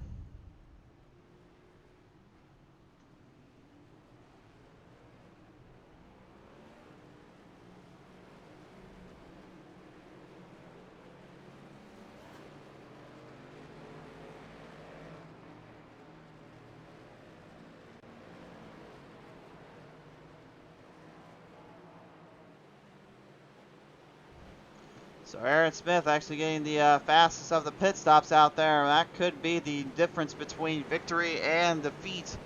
Again, we've seen where that strategy of that pit stop can really help out for the long term here.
So now the field will kind of rise and center off once again here, get things kind of pulsed back in and build up for more speed and more run. Still a lot of hard racing left here to go and still plenty of time to go at it.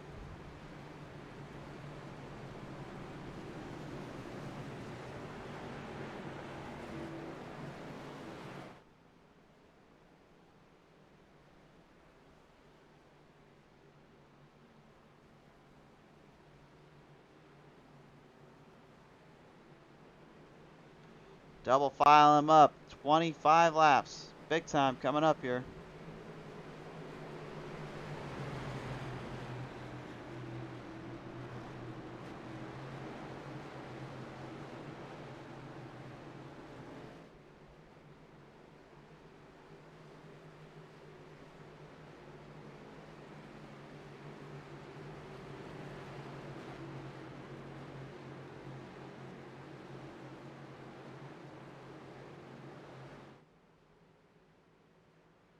There are no more holding back around here. This is where things get really interesting on these parts of town.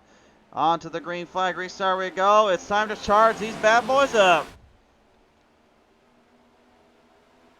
Fire them off. Those that are on the lead lap, which is about 14 left of them, will have to make pace and make do what they can to try to knock down that number 1 of Aaron Smith. Smith has got the bottom line locked up, but look at Chris Mefford driving it hard on the outside. This is where the reins come off. You don't hold back anymore. The outside run coming up. Mefford holds on. A lot of pushing and hard racing here for these guys. They know they can't give up anything. Draft line though, coming off the bottom, down top side. The one taking the race lead away yet again. Mefford had a chance there. And Aaron Smith going down once more, trying to block the draft. He doesn't want any of them to make a move off him. And look at this. I don't know how the heck he's doing this, but Vincent Short, still no hood and nothing left in that car really except pretty much a damaged up piece of equipment, and he's still somehow in this race. He's got 4th place locked in right now. Guys starting to scatter around a little bit. If Vincent Short wins this with no hood on the car, that'll be a first on Pizza Racing TV.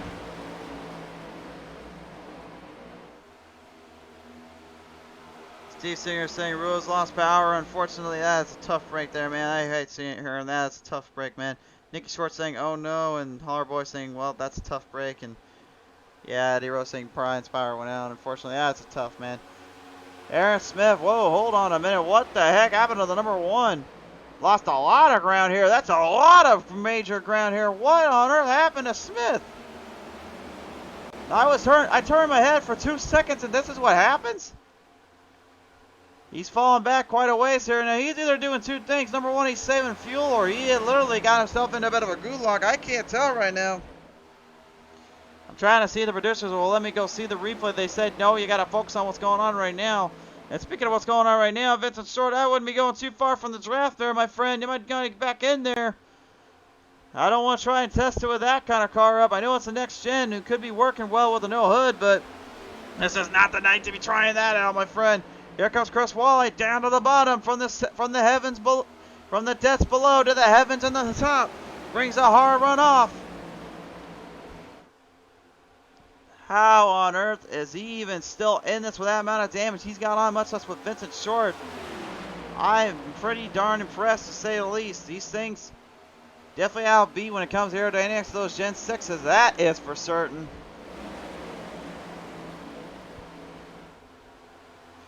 Nikki Streamin', yes, on the track here, trying to root on her Holler Boy teams.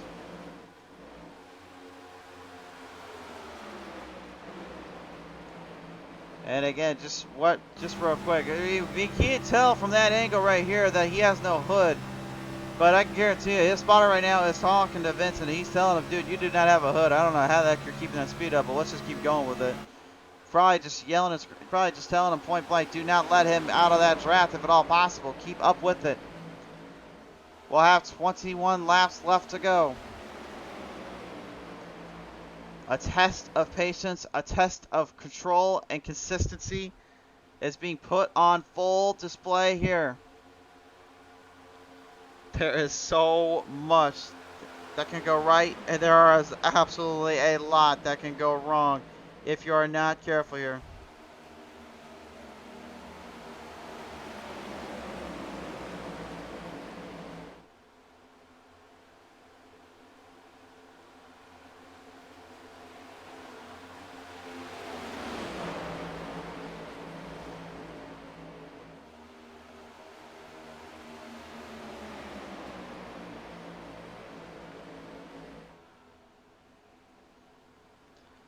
Moving the chains in right now. You can see Kevin McCann going to be relying on that draft car to kind of make a move out there with Chris Mefford, maybe kind of helping him out in his team, maybe with some kind of ideal line here. David Tremblay trying to stay out of trouble, trying to stay out of the Pro Mag zone. Chris Wally gets a little toe tap there with Cook Quick. Into 54, Vincent Short smack stab in the middle, wrecks him right on the back straightaway. Back straightaway wreck coming off the corners. Everyone managing to bring him back, but unfortunately, a lot of ground and position lost and a huge wreck ensued there. Maybe a lot of that 15 was damaged up before. I think you might want to double check that because that's even worse than before. Here is the P10 minutes to replaying. Oh my goodness, what a horrible, horrible break.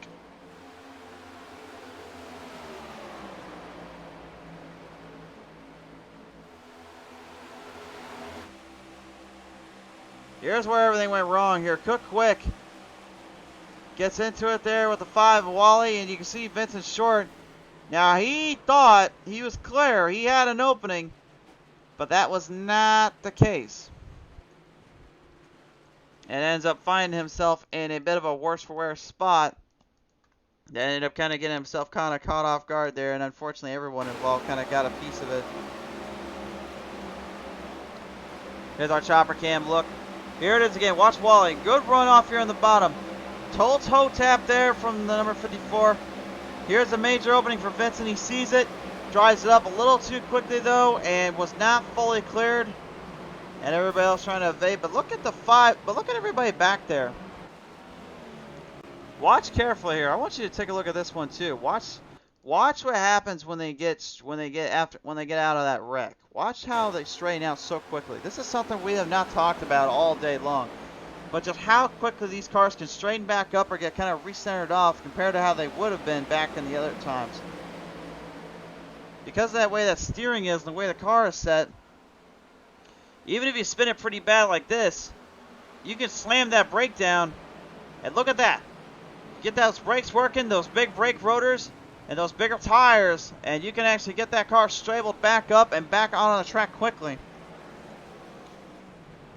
Impressive. And unfortunately though, for some now, they're going to have to rely on a little bit of that pit stop strategy and a little R&R fix-up, if you will.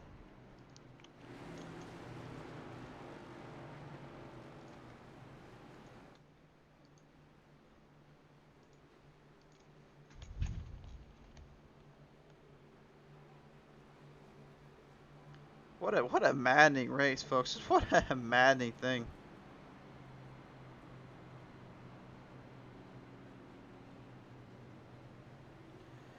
It's just been chaotic the entire time. Like, that's the best way I can explain it. It's just been chaotic. It's been crazy.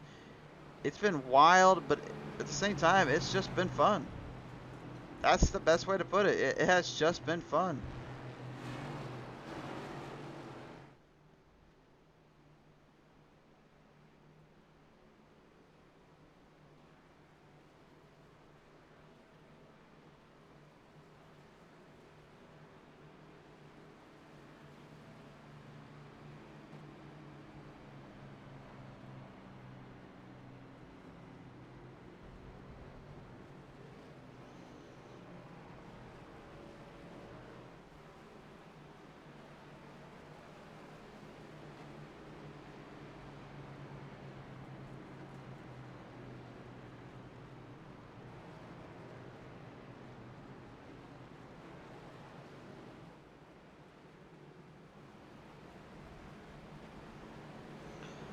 So, 16 laps remain.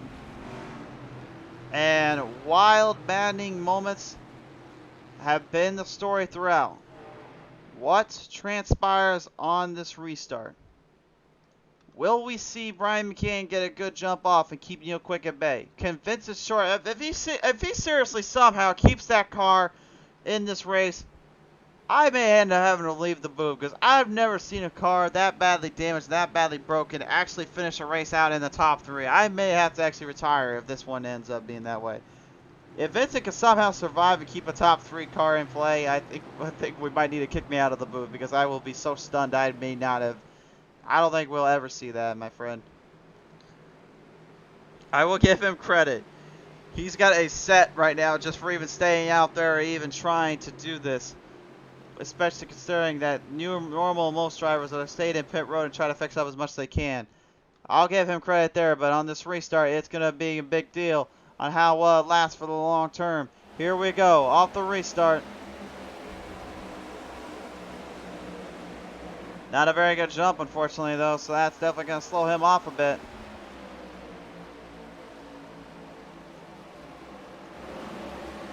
Field marching their way around the track here. Everybody maneuvering around. Look at Cook Quick. He just managed a big one.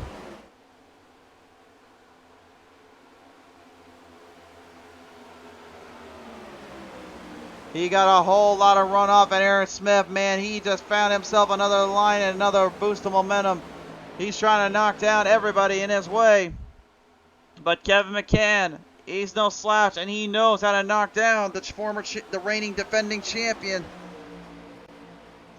The draft, though, once again gets put into play and puts into the work. These drivers just relying so much on it and pushing each other to their absolute brink, their limits, if you will. Off of corner 4, or corner 2, I should say. McCann has got some company right beside him. Cook Quick with a hard run off, but could not get the car to stick. Can he get it to work this time? He'll bring it back down to the bottom. Once again, going to fire hard off with Neil Quick on the outside. Can't quite get his family member, though, to work in with him a little bit. They might go 3 wide, slow no down that front straightaway. Look at how close this one's getting. Maybe a little closer than McCann would like to see. Here comes Neil down in the middle. Looking to shoot the gap. Can he get a runoff here? Kevin's going to go down a little bit, try to block as much as he can. He knows if he gives any run there for Neil, it could be game over.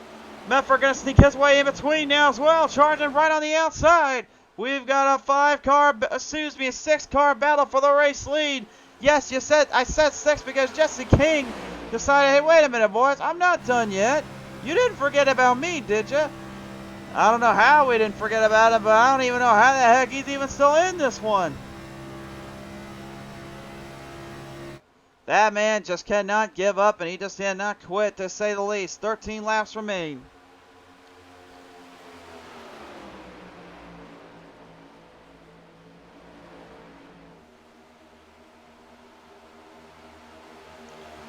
Game plans now being put into question, strategies being put to use and put to work. Aaron Smith having to rely there with the 2 of Neil Quick and the 25 behind him of Jesse King to try to make anything work here. Chris Mefford taking over position from Kevin McCann. Kevin may be setting up one last hurrah, one last fight, if you will, off. Smith getting pretty darn close there. Chris Mefford for a brief fleeting moment.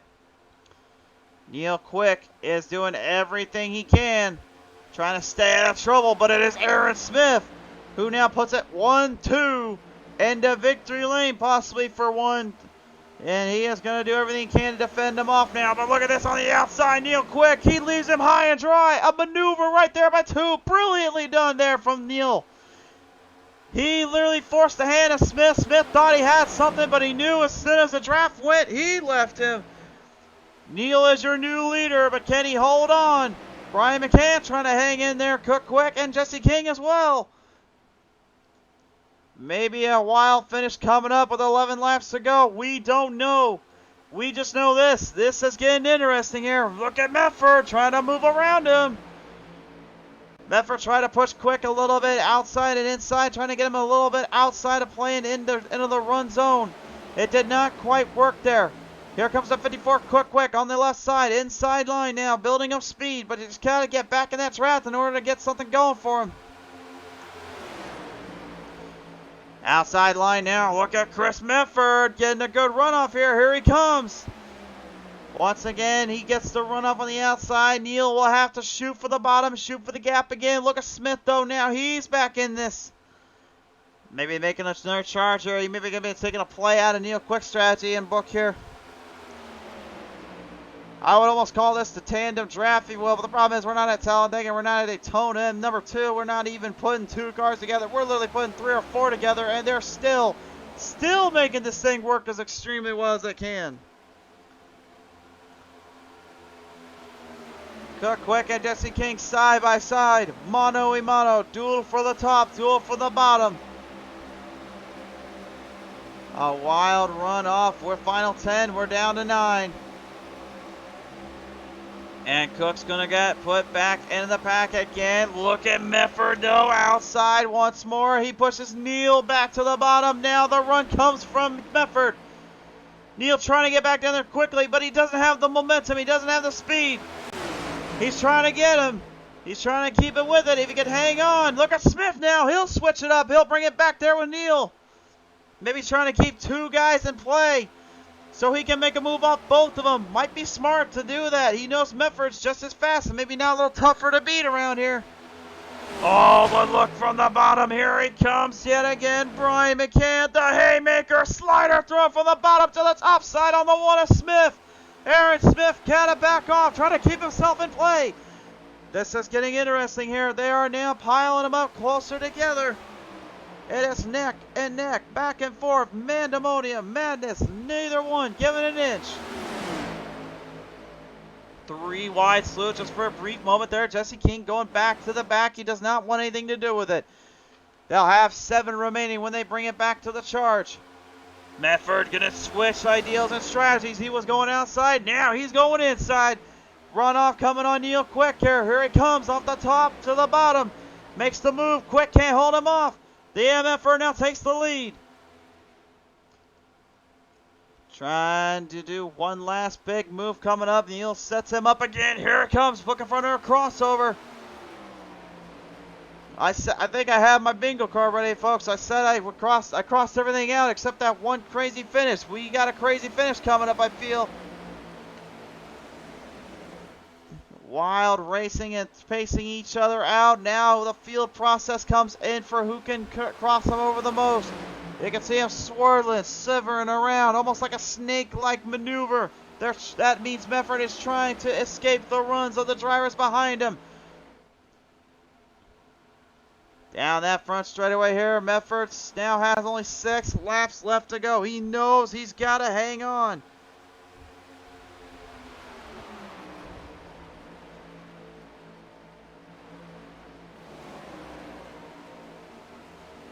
How many times have we seen this before where just literally the last laps show the best and show what our drivers can do on the biggest of planes and the biggest of tracks.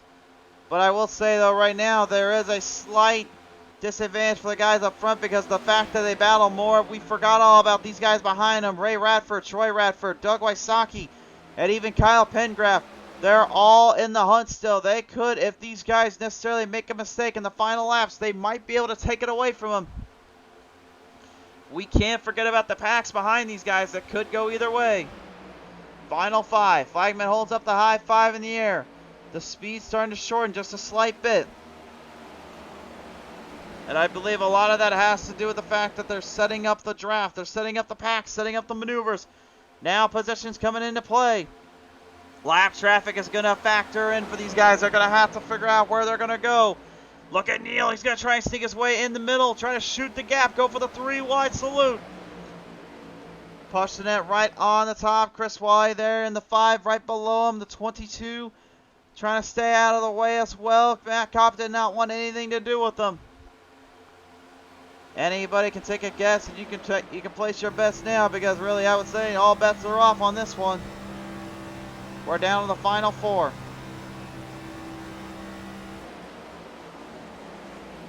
Cook Quick, Neil Quick, teammates, family members looking to help each other out and give themselves something tonight. Neither one of them won really much last season, if at all. They would love to change that. They are definitely proven commodities and can do this, and they can do it at the best of their levels. But they still have to find a way around Chris Mefford if they can. Is there any way around him? I can't say for certain. I can only say once you draft up, you just got to leave him high and dry and then maneuver off him. That's the only way to keep him from blocking. Aaron Smith, though, he's a wily cat. He is. He will make you work for it just as hard. The reigning defending champion does not want to end this season yet. He wants to give himself a breathing room and a little bit of leeway in the later half because he knows when we get later into the season, that could mean the difference between success or failure. Ryan McCann knows what it takes to become a champion. The second season's champion, looking to get back there once again.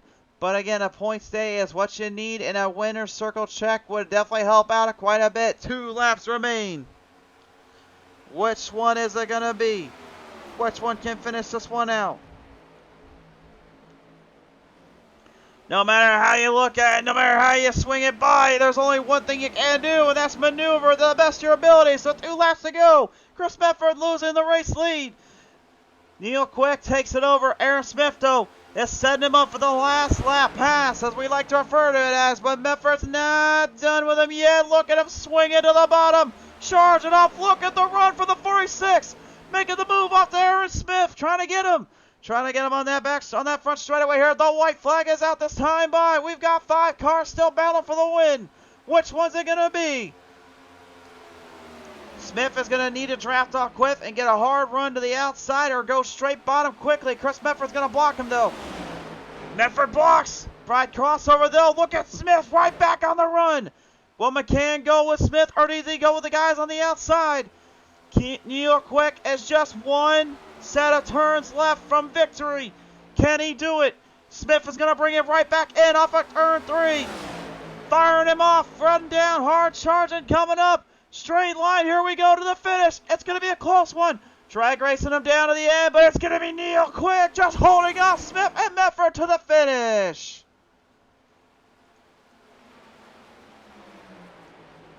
Wow. Woohoo. Whoa, my goodness, folks.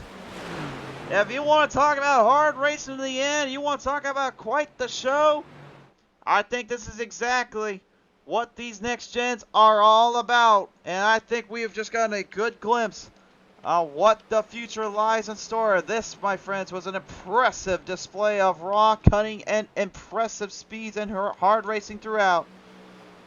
But for Neil Quick, I think it means much more than that.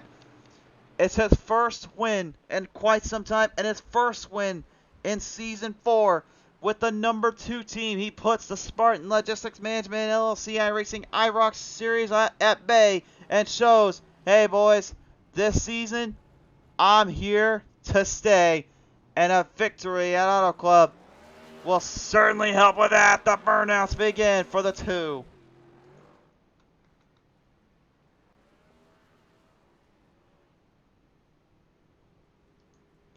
Wow. What? I'm just still kind of shocked here, guys. That was incredible. Great stuff, and really, there really wasn't a down moment in mentioning that last half. Even the first half had quite a bit going for it. Wasn't quite, honestly, what I thought the finish would be when it came to a really strong finish, but nevertheless, it did end up being kind of that hard charge end that we were talking about throughout. Here is your final results presented by Spartan Logistics Management LLC. Neil Quick gets the victory, outdoing the defending champion Aaron Smith. Second goes to Chris Medford. Fourth to Brian McCann, Cook Quick. Absolutely tremendous showing from them. Raw cunning and power build up there from Ray Radford and his family member Troy Radford helping out to get to the front. Didn't quite have enough time. Kyle Pengraff, Doug Wysocki, and Jesse King will round out the top 10. Your other finishers now on the screen and on display here for this one. But boys, ladies and gentlemen, this that was quite the race and quite the show, and we certainly hope you've enjoyed it, but we are not quite done yet. If you're tuning out now, we understand, but we are not done with these guys just yet. We're going to go and take it down now and have a listen in with our drivers. First off, let's talk with the number 46, your third place finisher here tonight, Mr. Chris Medford. Chris, congratulations on a third place finish, man. An absolute barn burner fight, drag out to the end. You gave it everything you had and then some, sir. Yeah, the car was definitely wicked fast. Yeah, going there a couple laps to go, Neil took a super late entry and really doored me and killed my left front, and I was basically toast then. And I mean, he was racing hard and clean and everything, and he blocked me one time and it actually about turned him into the wall, going into three there. So I'm not sure if he was, upset about that or whatnot, but I said I was just racing hard, raced everybody clean, and then that happens. I know a lot of folks out there would probably say with the way these cars are designed and kind of built up for it, they really kind of can take more of the bumper and take more or less of the aerodynamics off of the list here. How would you say that kind of situates in with these kind of cars? Oh, you get any kind of damage, you're screwed. There's no way to keep up with them. I mean, like I said, I had that damage. I kept up only because there's only 2 laps to go, and I had Brian behind me, kind of keep me up to pace. But no, I mean even other guys like Troy, he got a little bit of damage early on, and it really ruined his race. Well, nevertheless, though, it's still managing to at least finish it out and come away here in third here, my friend. So I have to ask you, as you walk away third here tonight, is there anybody you want to thank for this finish? Yep, thank all the admins for putting this on. Thanks for you for broadcasting and everything. I'm sure you've seen quite a few three-wide salutes here. And just everybody racing. It was fun racing. Uh, just a couple spots too short. Absolutely. Well, nevertheless, Chris, we certainly hope to see you here in 2 weeks here. Enjoy your Thanksgiving, sir. We appreciate you coming on board here tonight. Thanks, man. You too. Ladies and gentlemen, and the number 46, Chris Medford, joining us in here tonight.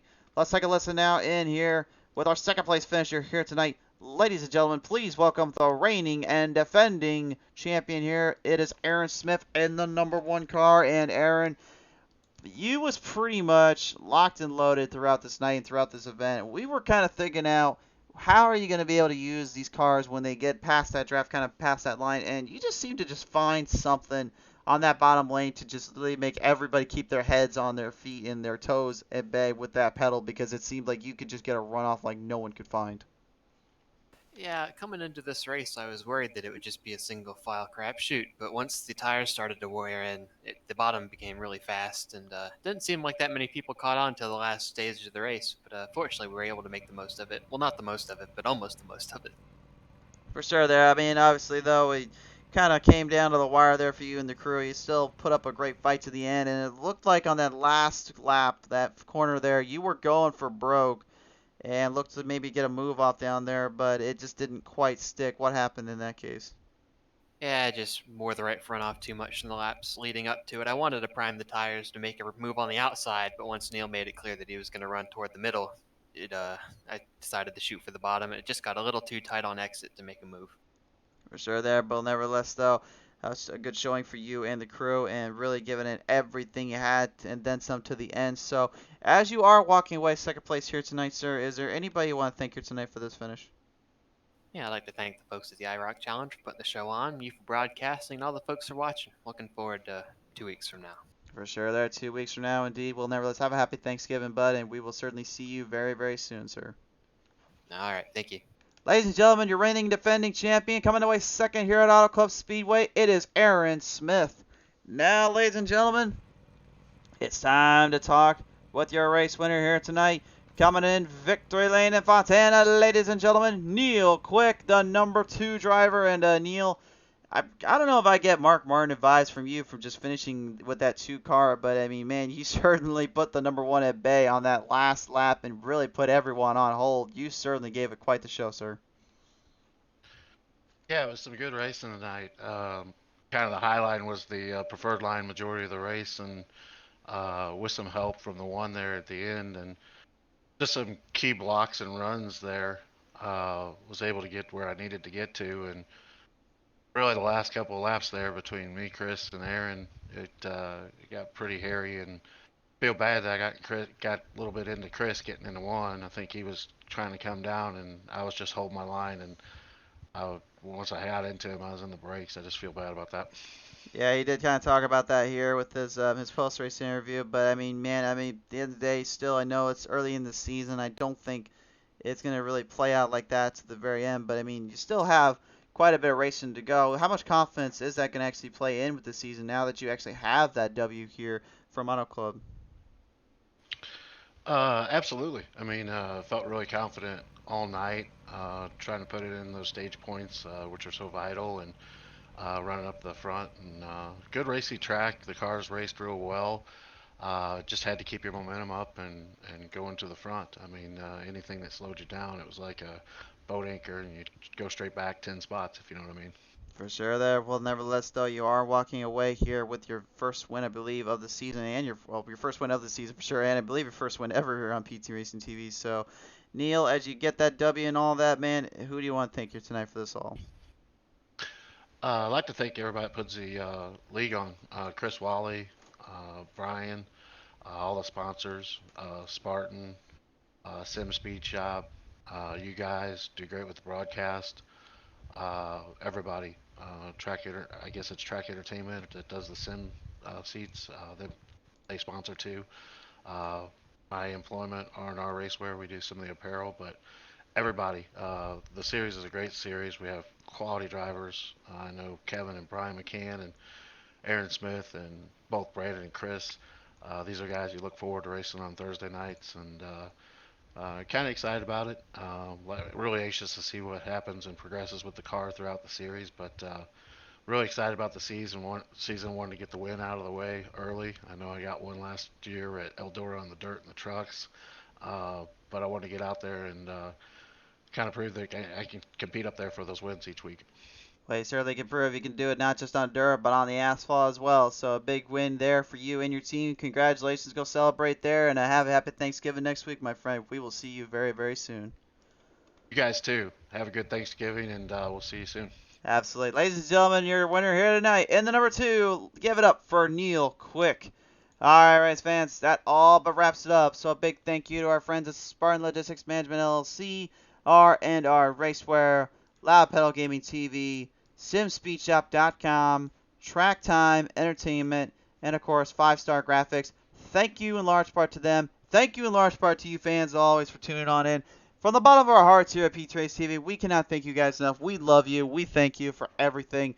We certainly hope you've enjoyed the show. And until the green flag is flying high next time on PT Racing TV, please now be safe. God bless you all. I will see you when the green flag is flying up in the air.